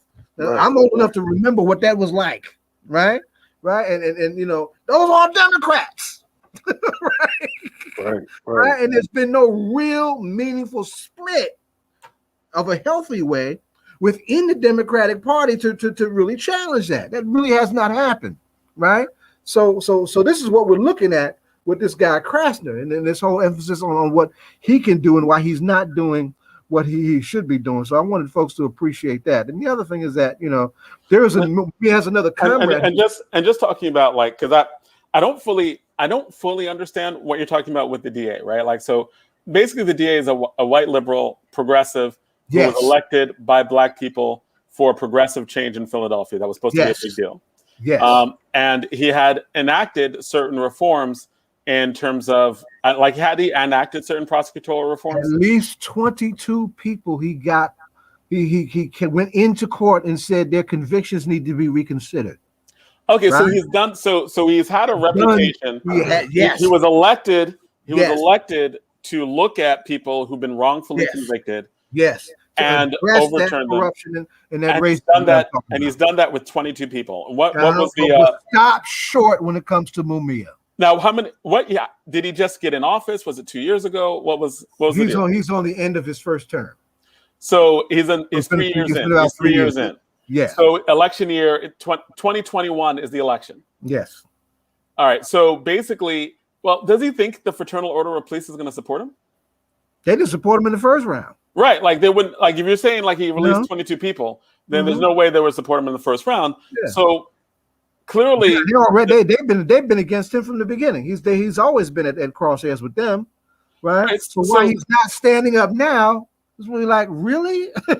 So here's a question though, right? Like you're saying that this prosecutor, right, has released 22 people who we thought convictions were bad.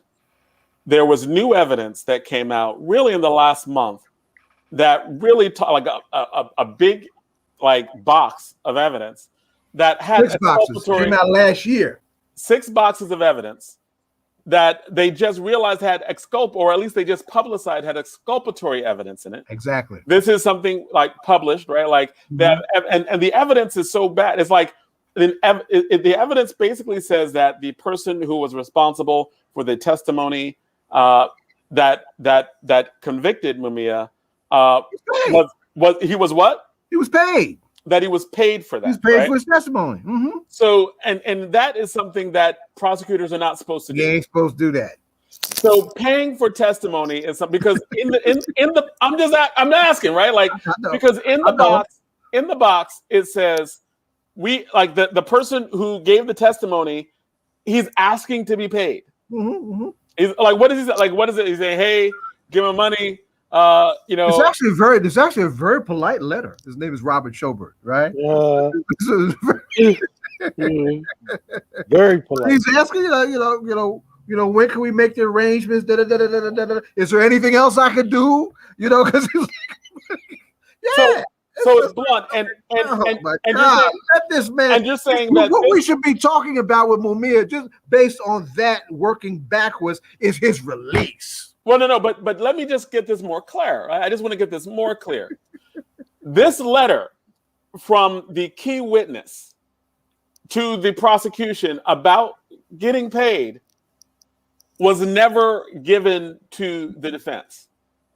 No, they just found. So it was in a box of within 6 boxes of evidence. Mm-hmm. And in these 6 boxes of evidence were never released to the defense. Clearly, they had them because this new prosecutor looked through the boxes and were like, "Hey, what's here? New boxes of evidence." You can't make this stuff up.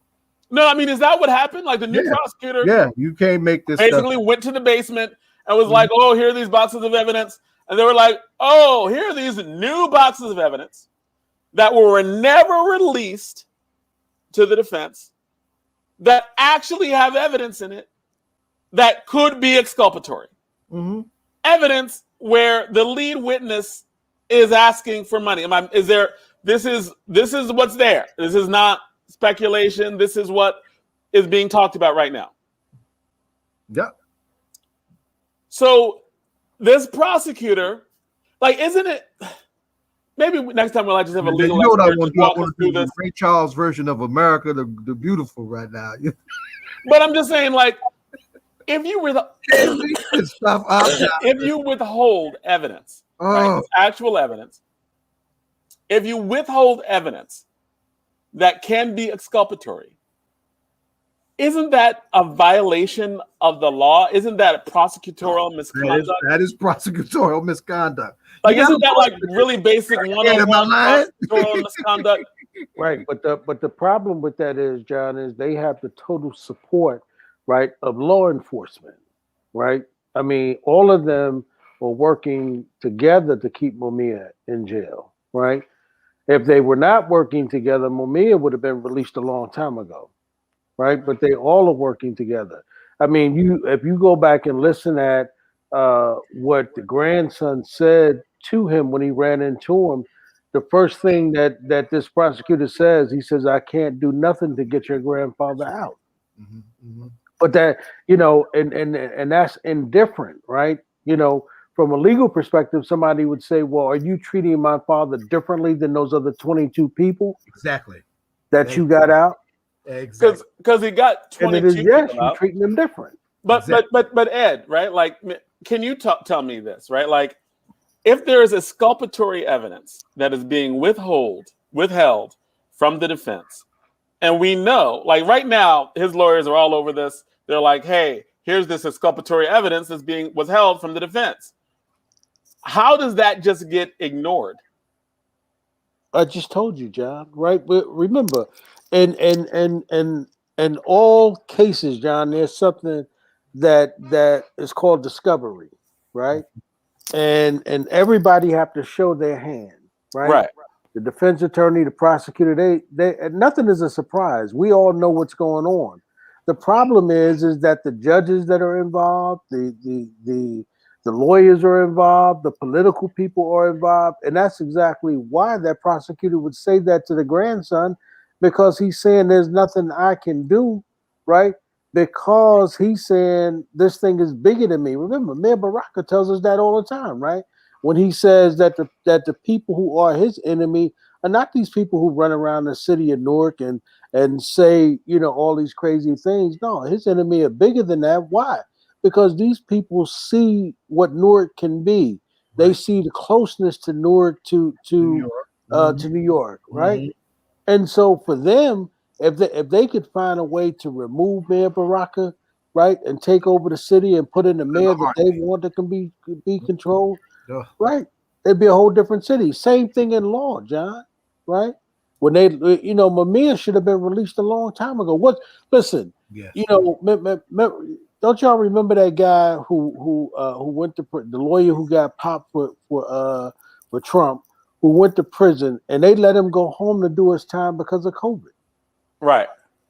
Well, why couldn't they do that for Mamiya? And a whole lot of other folks that had COVID in prison. And a whole lot of other folks, right? But there's no age, all of that. Mm-hmm. So to them, these black men, John, have no humanity, right? And remember, what they tell you, John, is that law is blind, right? It's about a scale, right? It's about the evidence on one side. In Mamiya's case, it doesn't matter. That's why you have to constantly have the pressure from the street in order to make these folks do what's right. Exactly right. Exactly right. If it wasn't for that international campaign that we launched over the years, Mamiya would have been, not only would he not be free, he'd be dead. Right. That's right.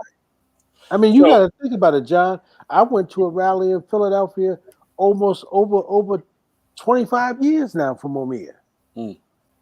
And now you hear Zaid talking about another one get ready to take place. Mm-hmm. And they got even more reason now, right? Because his health is failing, to let this brother out. They won't even let Mamiya go home to die. This is how much they hate this brother. That's right. That's right. And the question is, has this ever been done to anyone else? I mean, who I mean, names. And we talking about Mamiya is an American citizen, right? A journalist, right? Think about that. In the heartbeat of democracy, the model of democracy. That's right. This is abomination. Right. Please, man. We just lost one of his comrades last week, Chip Fitzgerald. Been in prison since 1969, 52 years. Eligible for parole back in 76.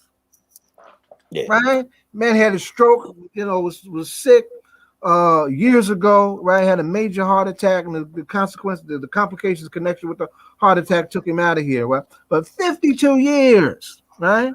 I grew up with Bashir Hamid's family. Bashir died in prison, right? He was from Jersey. He was field secretary of Panther Party from Jersey, right? Abdul Majid several years ago. We lost two Move folks in prison. Phil Africa and Merle Africa, right? And under the same circumstance, these medical conditions being neglected, abandoned, not being treated properly, and they just let them die. Right. So they've done it before. They're definite precedents for this. Right. Right. Recent. And we know that there were two young men that was in the paper that they also died. They had COVID, and the facility didn't notify their family until like they were actually on the ventilator, and the ventilator was keeping them alive. And at some point, it's costing the people more money to keep Mia than it is for him to go home, because the medical care, it's just ridiculous. It's really, the cost that it is for him to keep him behind the wall, in terms of taking care of him because of his medical needs and everything. Those bills have to be out of this, out of this world. Right. And you think about all of the people. But those bills are paying white men's salaries too, though. See? Yeah, that's absolutely right. Complex.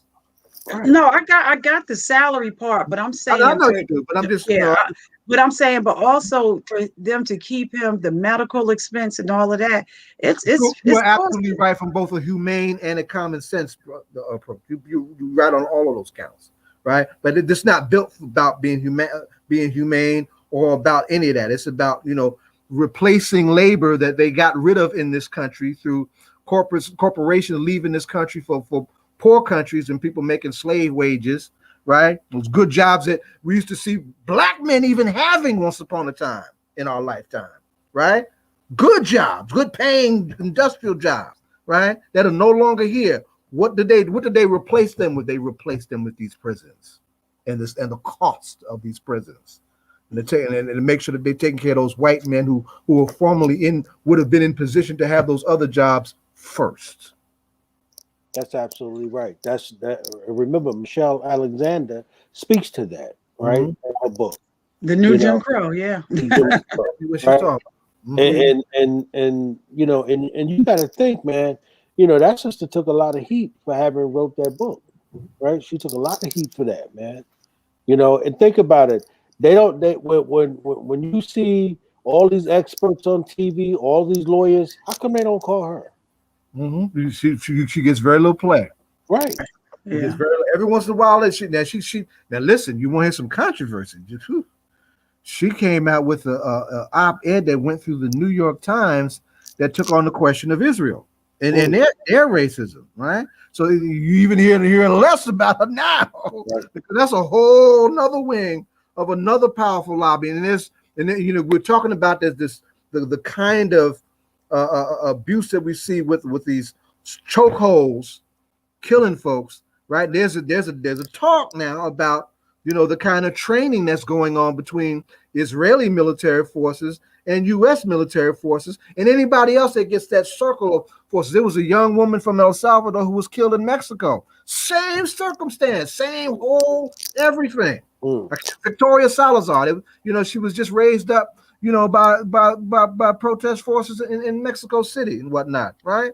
So there's a continuum that this is really a global question, right? Malcolm taught us our struggle about human rights, globalizing our issue. It truly is, right? And we saw when protest activity sprung up, it sprung up all over the place because folks have been feeling it in other places, right? And I have a connection with somebody that I love dearly, who's from Panama, and her organization's got ties that goes all the way down to Buenos Aires, Argentina. And we got black folks all up and down that corridor of the Western Hemisphere going through some stuff in these countries with the police that parallels what we're dealing with right here. So this is the time we're living in, y'all. It's a time, where like you think of Jim Crow, how all of this come back, and to think that in 2021 we're revisiting things that with the same madness. Yeah, that it seems that how could we possibly be dealing with these issues in 2021? Well, Frederick Douglass said, "Power conceives nothing without a demand." Right? Never has and never will. right? And I think that that's what it's going to come down to. It's going to come down to but listen, you know, I mean, I say this to when the man and I talk offline, I say this all the time, man. This is the last go around for black people, y'all. Right? White people are clear about that. That's why they drawing the line in the sand politically for us, right? Because what they realize, Donna, is that they realize that if black people wake up to real political power, right, we're going to demand democracy for us, right? Because what happens is that black people get in position. Remember, black folk got organized and voted in those 2 senators down in Georgia, right? And then they were able to take that state, Zaid, and turn it blue, right? And in the face of some real serious voter suppression laws that were already in place, they had to outvote voter suppression. That's right. They couldn't get rid of it. They had to outvote it.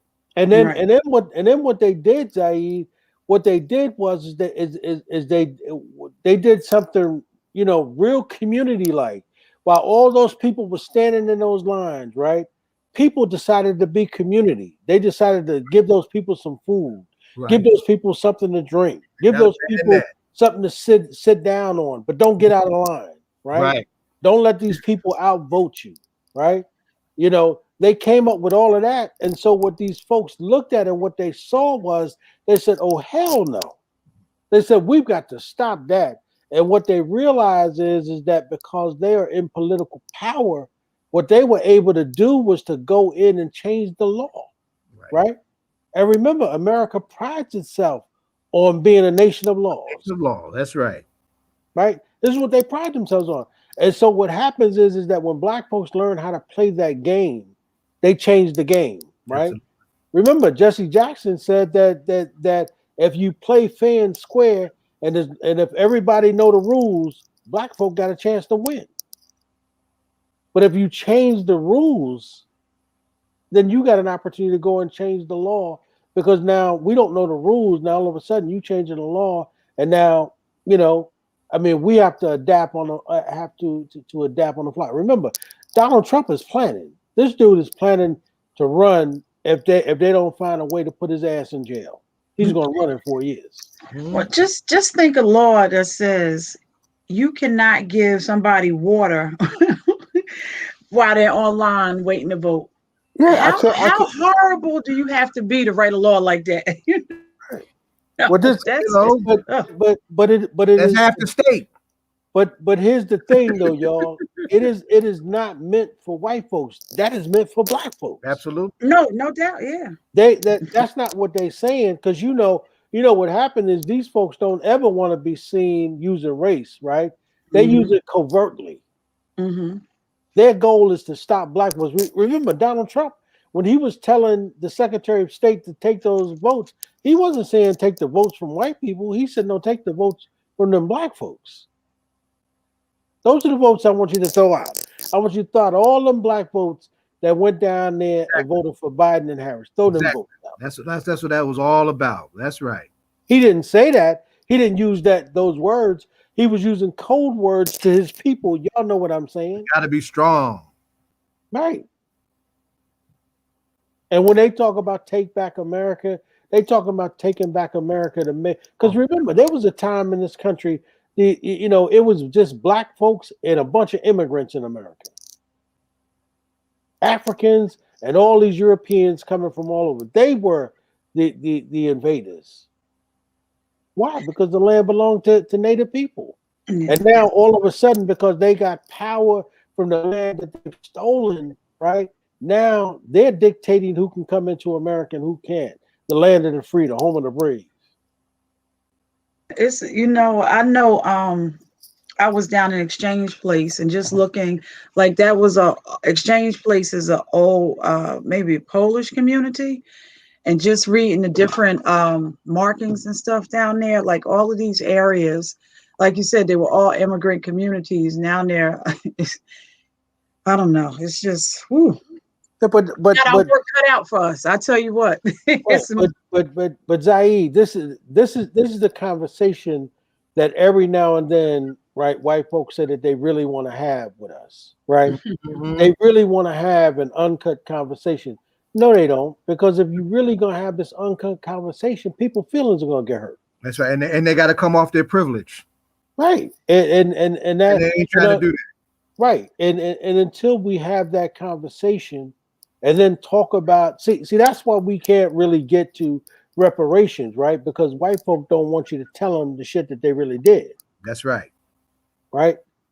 I don't really want to tell you how bad, I mistreated your great grandmother and great grandfather. I really want you to know that, right?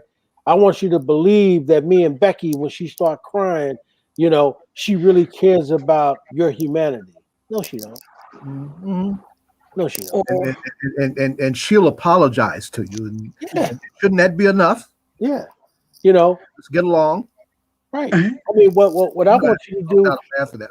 what I want you to do is become rich, and then once you become rich, I'll find a way to get you in some kind of mess, and then I'll take all of your wealth from you. Man, please. Right? That's what happens to us. Yeah. or is the fear that they're going to do that they're scared that we're going to do to them what they did to us. Oh yeah, that's oh real yeah, in their mind. that's definitely a big part of it, right? The one thing that, but I don't want to leave folks on the down note ever, because you fight to win, and you got to be actually believe you can, right? And this might strange coming from somebody with my background, and that, my ultra nationalist folks, struggle with this, But one of the things that was important to appreciate about that hot protest summer that was 2020 is that a lot of these marches and demonstrations were not just black folks, right? There was a lot of solidarity coming across from a lot of folks, including a lot of young white folks. Now it remains to be seen how much these folks are going to stay in solidarity. That's the real test. They're going to continue to be like that in the long haul. One of my tasks in terms of the stuff that I'm doing around the CCRB stuff is I have a statewide coalition that I organized, right? And it has necessarily a multiracial character, And Zaid, that all good, but we are going right into the state of hip hop, and we have DJ Rhino right here. Yeah. And so we are. I'm glad, but I'm glad that you brought all that stuff to us, because I remember when we were in the first part of the show, and I remember we're like, you wanted more time to talk about Mamiya, which is important. We definitely do that. And we will revisit again next week. I think we need to revisit Mamiya every week until this is resolved, because it seems like it's coming to the last stages. So thank you for that. Now there's a lot been going on in hip hop. DJ Rhino, how are you? Right. Tell us about the inspiration for that shirt. You're on mute, sir. What's that shirt about? Peace, Rhino. I'm doing all right. How y'all? Everybody good? Good. We're good. All right. Yeah. I always hate. I hate having to cut off Zaire, because Zaire's the brother, man, and he always comes with the proper information. You better cut me off, or I'll go buck wild. Word. I hate having to follow Zaire. You know what I'm saying? Zaire got that righteous, man. I hate having to follow him, man. But Donald was asking me about the shirt. This is Stetson Sonic. Stetson Sonic. Big ups to Stetson Sonic. Yes. 85 with Just Say Stet. The reason why I got it on is because the brother Prince Paul, who was the DJ, he ended up being a super producer in hip hop later down the line. Yes. He was a DJ for this group coming out of Brooklyn, for Stetson Sonic. They came out with a song called Just Say Stet, and then they did a big, huge hit called Go Stetson, which was like an anthem from Brooklyn for a little while. You know what I'm saying? When you heard that. You know what I'm saying? So big ups to Daddy O, big ups to, and happy birthday to Prince Paul. So that's why I got the shirt on. You know what I'm saying? Prince Paul also went from he like I said, he started off with this group as a DJ, but then he also went on. This was 85, but then he also went on around 87, 88, and became the general producer for De La Soul.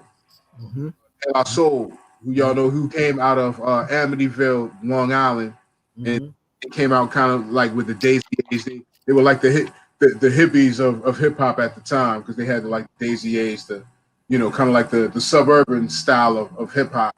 But they still had a lot of funk, a lot of gritty grooves with them. You know what I'm saying? And definitely they were definitely lyrical. Big ups to Positive News, big ups to Dove, big ups to Mace. You know what I'm saying? So, Prince Paul was the main producer behind them. And Prince Paul was known even after De La Soul. He went on to be, like I said, he became a super producer, and he was producing for, he was doing remixes for a whole lot of other artists after that. But he became known for having these sound bites from like old cartoons, like Bugs Bunny cartoons and Woody Woodpecker cartoons, Flintstones, and different TV shows and stuff like that. So he was known for having these little sound bites, and it brought comedy to the songs. It brought fun to the songs. You know what I'm saying? So it was a lot of fun. You know what I mean? He was one of the first guys who brought the skit. When you listen to album skits, little skits on the album, he was one of the first ones. De La Soul was the first ones to really have like skits on their albums. You know what I'm saying? And Prince Paul was behind, creating those things. You know what I mean? So Prince Paul was he's been around for a while. Like I said, that he came out with Stetsasonic in 85, 88 De La Soul, and then boom, he even further into the early 90s, like 93, I believe. He froze up. Or was that mine? Still there? Yeah, you froze up for a minute. All right. So he went from Stetsasonic in 85 to De La Soul 88 to the Grave Diggers in 93. He got together with RZA from Wu-Tang Clan. This guy, Poet, he got down with Fruit Quan, who was down with the original Stetsasonic crew, and they became a group called the Grave Diggers. It was right after Wu-Tang dropped too. And this is around the time when hip hop was going through their phase of doing like horrorcore, and so it was like real gory lyrics and hardcore lyrics, and it was like real gory, hard stuff. You know what I'm saying? It was like horror movies on in music. You know what I'm saying? And so they were doing that kind of stuff. So they were called the Grave Diggers, and Prince Paul was one of the producers. Of course, him and RZA shared the production credits on those projects. But happy birthday, happy born day to Prince Paul. He's a legend. He's an unsung legend, because when you hear about super producers from hip hop, you don't really hear Prince Paul's name. You hear Dr. Dre all the time. You might hear DJ Premier or Pharrell or somebody like that, but you won't hear somebody like Prince Paul. So happy born day to Prince Paul. Stetsasonic, De La Soul, Grave Diggers. He's a legend in hip hop, so we're gonna respect him on that. So big ups to Prince Paul. Next, real quick, just real fast, because I could have said it last week, but I didn't say it last week, so I'm going to say it this week. Just this past Sunday was my daughter's born day. Yeah, nice. To Nishani. She just turned 13, so I got a teen in the house. Pray for me. So me and my man G, we always talk about, we got the guns in the house if we need them. So right. All right. But happy born day to my daughter. Blessings to the princess. Bless her. She's still doing a DJ thing, but she's doing so many other things now that she's a teenager, and she's gotten into so many other things. So so I gotta stay on her with the DJ thing. But happy born to my daughter. But also congratulations, man, and congratulations to her. Thank you. But also I'm gonna end it on this. We're talking about Jersey. We're a Jersey-based show, right? We lost a hood legend, Qasim Samad. Anybody who out there who does hip hop music, who goes to studios out here in Jersey, and you doing your music thing, whether it's hip hop or whatever music, you could be doing house music, whatever. Qasim Samad. If you ever heard of Mad Bass Studios, Mad Bass Studios was located on Prospect Street and right around the corner from it. Prospect Street, East Orange. Mad Bass Studios. We lost right next to Josh Gunn. One of my soldiers was right over there. Yes, sir. We lost We lost Qasim Samad, who was basically the king of that studio. He He held that studio down. He held people who came through that studio down. I mean, really, he turned that studio. He was like the big brother in the hood because he turned that studio into a place where a lot of people, a lot of young brothers and sisters could come through, and it was like a recreation center. It was almost like a recreation place to be. You know what I mean? It was a place where the youth can be safe and they can explore and express themselves in a way. Then you know what I'm saying? Mm-hmm. It's emotional, bro. Mm-hmm. But big ups to Qasim Samad because Mad Bay Studios stood for a long time and they represented for a lot of huge icons that we know. I mean, we talking about like Naughty by Nature, Lords of the Underground, Artifact have been there, Tame been there, like, you know, a lot of Newark cats, icons, you know what I mean, that's been there. Big ups to Qasim Samad of Mad Bay Studios. We lost a good brother. And much blessings to his family. He looked out for a lot of people, families, young brothers, kept them off the streets. You know what I mean? How do you spell his name, Rhino? Qasim, is it K or Q? K-A-S-I-M. Okay, it's not okay. Spell it. S-A-M-A-D. Okay. Well, thank you for that tribute. And you said, and he was from East Orange as well? Yes. He's from EO. And okay, I gotta look him up. Okay. Big brother. That's big brother. And Rhino, what's just going back and forth with this, do you have any feelings on this Nas X with these sneakers and this back and forth? Hey man, that right there, that's pop life. That's pop life today, and that's a certain area. You know, I don't personally mess with. You know what I mean? That's so you would consider him Hollywood. That's a level of Hollywood. You know, I don't mess with. All right. So he's more pop, not. No. You would consider him more pop, not hip hop. Lil Nas X. Yes. Yes. Okay, got you. Okay, got you. Good. Yeah, over there. Okay. We're on our level. We talk about grassroots people. We're on the grassroots level. That's something else. Right. No, I'm just saying, like, his genre of music is definitely not anywhere with hip hop or anything. Okay. Good. Okay. I wouldn't say so. Okay, got you. Okay. Now I'm going to go by what you say. Okay. And what else is going on? So we're gonna leave that there. Well, what, like, you have a you have a lot of independent artists, or that you've been looking at independent artists in East Orange and Newark and in this area. You always talk about the legends, and I know that you know a lot about what's going on right now, right? Like, do you have any music? Do you have, like, can you talk about what some of the stuff that's going on right now? Do you have any music? The music that we could actually play, the one that's not, the underground stuff. I mean, right now we got 15 minutes, so I'm not really going to get into actually playing any of the music. But I'm going to say, we're a Jersey-based group, and again, you and I, John, we talk behind the scenes about, how we can beef the show up with more hip hop. I really think we should make it. If it's a political hip hop show, we got to make it more politics and hip hop, half and half maybe. But the hip hop that's going on Jersey based, we gotta just, number one, again, we gotta big up people like us, people who's been doing it for years, representing for the local people, the youth and the people in the hood. We gotta start representing them, talking about those artists that he's worked with. I want to big up Chops. Nobody talks about Chops. Nobody knows who Chops is. But I want to big up Chops. I want to big up Big Stomp. Nobody talks about Big Stomp. I want to talk about Big Stomp. You know what I mean? There's so many people out here. Grumpy, my man Grumpy. There's a lot of people in Newark that nobody knows about, nobody hears about.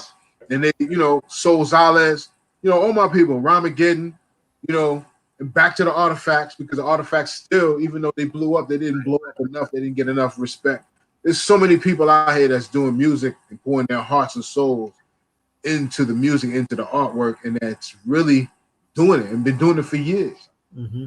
And we're not showing that love like we need to, and it's what Chuck D always talked about. When you talk about radio shows, we got to represent our local artists. Yes. We got to represent our local artists more. Yeah. I got music from these cats, but we just need to set it up to where we can really represent it and put them on. You know what I'm saying? Because we got it. You know what I'm saying? So big ups to De Niro and big ups to so many others out there. You know what I'm saying? Because we doing it. Rest in peace, Govmatic, because Govmatic was on his way to blow up right after Redman. You know what I'm saying? Big ups to Runt Dog and Wayne Dange and all these cats from, I'm talking about Newark cats from the South Side. You know what I'm saying? I'm talking about deep Newark cats. You know what I'm saying? Nobody's listening to, nobody's talking about. Big ups to my man Fonto. I'm shouting out real cats. I know y'all don't know. I know, most people are like, who are these people? What are you talking about? But these are real people from Newark. We're talking about a Newark-based show that's amazing, amazing people, amazing brothers and sisters, man, that's out there doing stuff, man. Big ups to Sha Lethal.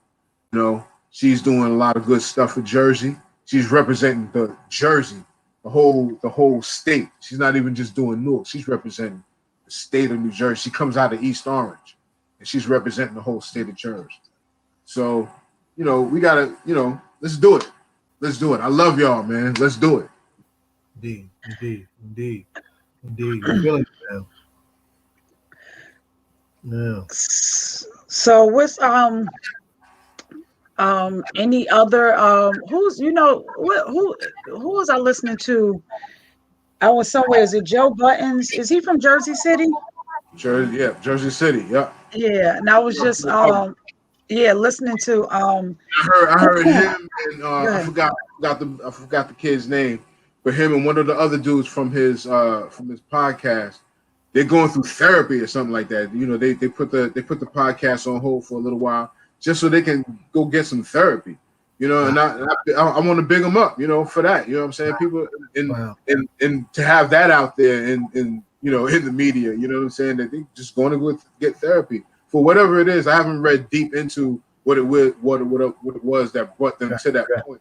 Mm-hmm. But just for them to do that, man, big ups to them. You know what I'm saying? Get that therapy, man, if you need it. Mm-hmm. Yeah, we don't do enough of that. It's just like, we need medicine, or if we take, recently I was just taking, herbal supplements for a cleanse and all that kind of stuff. We do stuff like that. Do it for your mind too. That's what I'm saying? You got to do it for your mind too. Yeah. Donna, what kind of feedback did you get from having the Queens on last week? I didn't hear you. Say that again.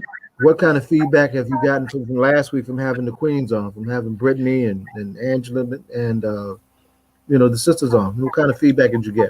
Well, I know they enjoyed the segment, and everybody, if you went back and read the comments, everybody thought that it was a very powerful segment, and we need to continue to do more. And there's a lot of information, and every day it just seems like there's so much that to bring people to current information is a task in itself. But everybody that listened, they really thought it was a great segment, and they enjoyed being here, talking to the people, and just meeting the people right where they are.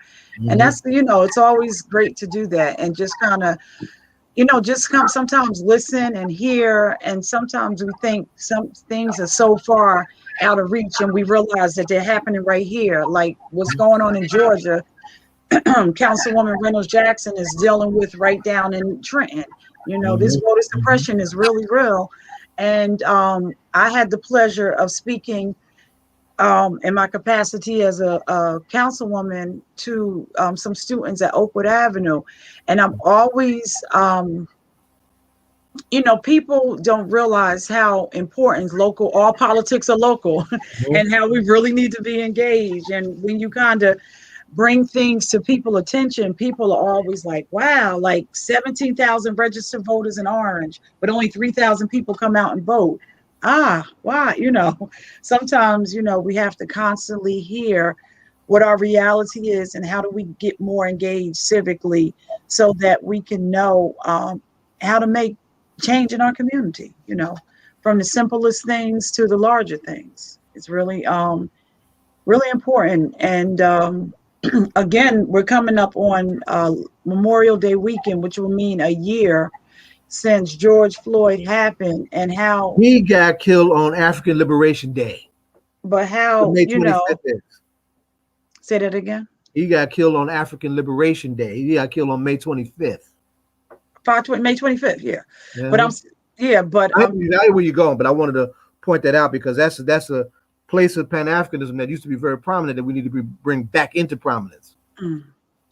But how people woke up and they just really couldn't believe what they were seeing. And I was thinking when Congressman Payne was on and everybody was on, and I remember I just posted not too long ago that for a Black household, having the talk is almost a cultural thing that we do in our household that other people really can't identify. Because somebody put on one of our Facebook pages that perhaps, what did they say? Perhaps parents need to talk to their kids about how to interact with the police. And my response was, in the Black community, we do, that's a rite of passage. And, a lot of people don't even realize that.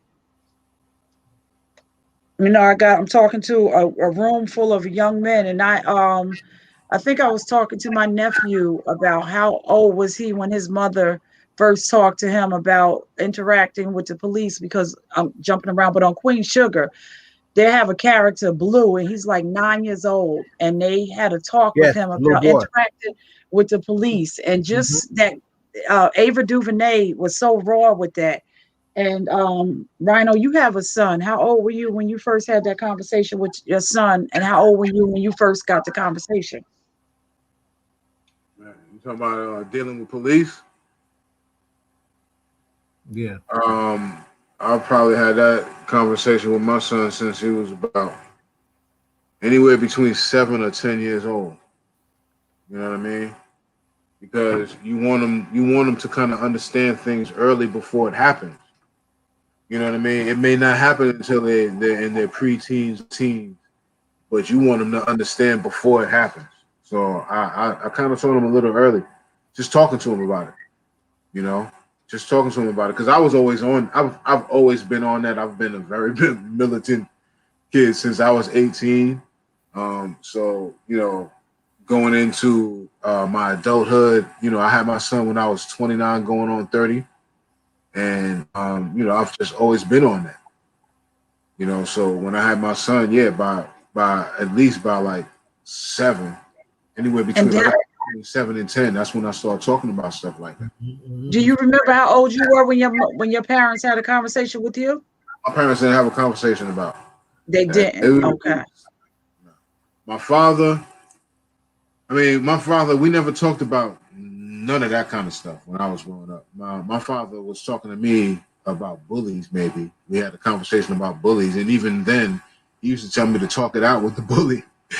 And, the bullies I was dealing with when I was growing up, that wasn't going to work. So talking it out wasn't going to work.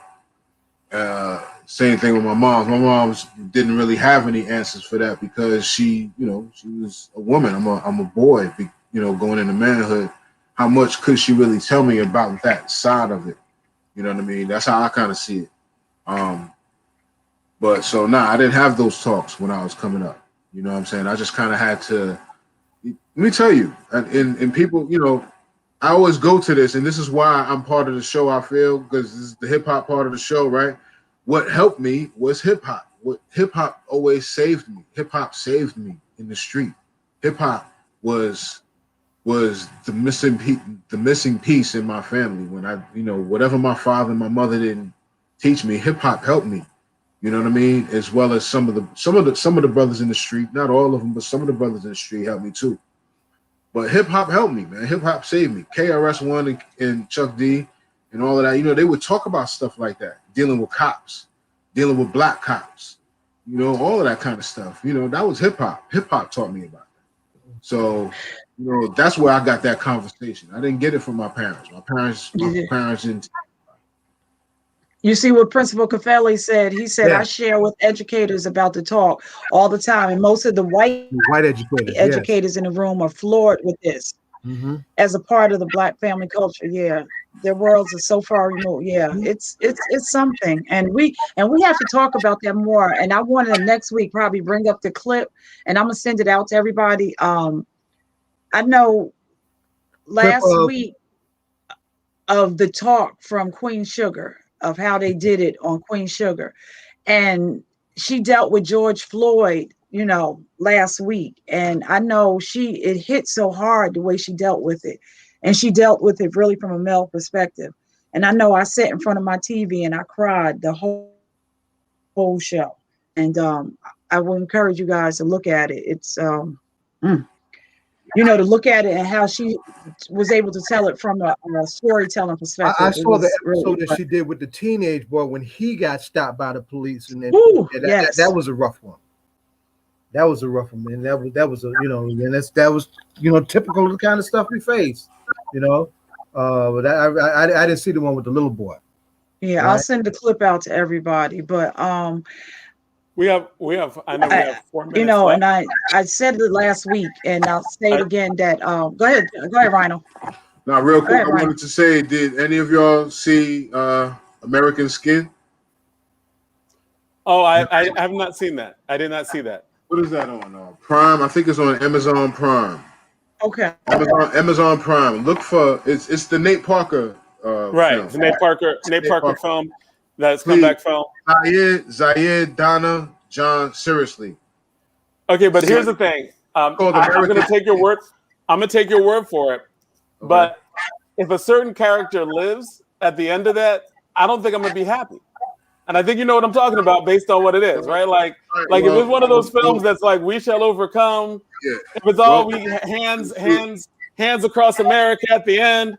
I mean, because you know the premise is, you know, a black man's son gets killed, right? Gets murdered by a police officer, gets acquitted, and it seems like it's the beginning of some sort of revenge film. But I don't know, because you really want me to see it, because if it's a milquetoast ending, if it's one of those endings that I'm gonna be mad at you, DJ Rhino. I'm gonna be mad at you for doing this.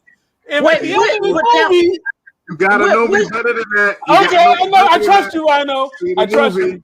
I trust you, man. See the movie. What show is this, Rhino? What is? It's called American Skin. It's called American Skin. It was a Spike Lee produced. I think Spike Lee produced it. American Skin. American Skin. Okay. I think Spike Lee produced it. Nate Parker directed it. It's kind of won a lot of awards at foreign awards. See it. Like it, and see it, and we'll talk about it. See it. Okay, all right, I will see it. I'll put myself through the trauma. I've been avoiding trauma movies. Been avoiding them. Do it. The George Floyd trial. I have not watched the George Floyd trial because I'm like, I saw the original. I don't want to see. Right. You know, and especially if he's acquitted, right? Because you know, even though there's all this evidence, my man absolutely murdered my man, right, on tape. I just remember back in 1992 seeing, and these were words that came out of my mouth. In 92, when Rodney King saw him get beat. And I said, wow, they finally caught him on tape. They'll definitely be convicted this time. I remember. I said it. I was like, they got him on tape. They got him beat. I'm going to say this one thing. I'm going to say this one thing, and I'm not going to get too deep in it. I'm just going to say this one thing. I remember when that happened. And that's when I first got introduced to the December 12th movement. Yeah, those are my comrades. The streets of New York, that's who I get down with. All right, well, big ups to Viola Plumber, big ups to Viola Plumber, big ups to Erica Ford. Mm-hmm. I went to jail putting myself between the police and for Viola Plumber. Well, we have come to the end of our program, Donna. I'm going to let you end it out. Is there anything you would like to end out on? Not a new No. not a new subject. Just like one to end out on. Yeah. Y'all gotta Stop choose. being brother. Y'all gonna stop bullying. Everybody have a blessed holiday weekend. Take some time to spend some time with your family. If you have the opportunity to, I'll tell you something that Chairman Ham says. If you have an opportunity to talk to your elders in your family, take the time to interview them, ask them some questions, and just do things and not take their presence for granted. And especially in times like this, when we're going back to the new Jim Crow, the old Jim Crow, and you have your grandmother before them, ask them what it was like and compare notes, you know, to where we are now. So that's right. Listen, shout out to Bashir. All right, well, because yes, like we'll end on that. We started on that. We started off on that. We'll end on that. Okay. All right. Okay. We started off on that. We'll end on that. Just giving the Bashir shout out. We love you, man. We want you to get well. Bashir, get well soon, brother. Absolutely, love you much, man. And Donna, I'm gonna let you the last word. I want you to have the last word. So last word. Love you, Bashir. Number Donna. one. All right, cool. Number one. All right. Love you much. Talk to you later. That's all. I'm cutting it. All right, cool. Until next week. We're out. Peace. All right.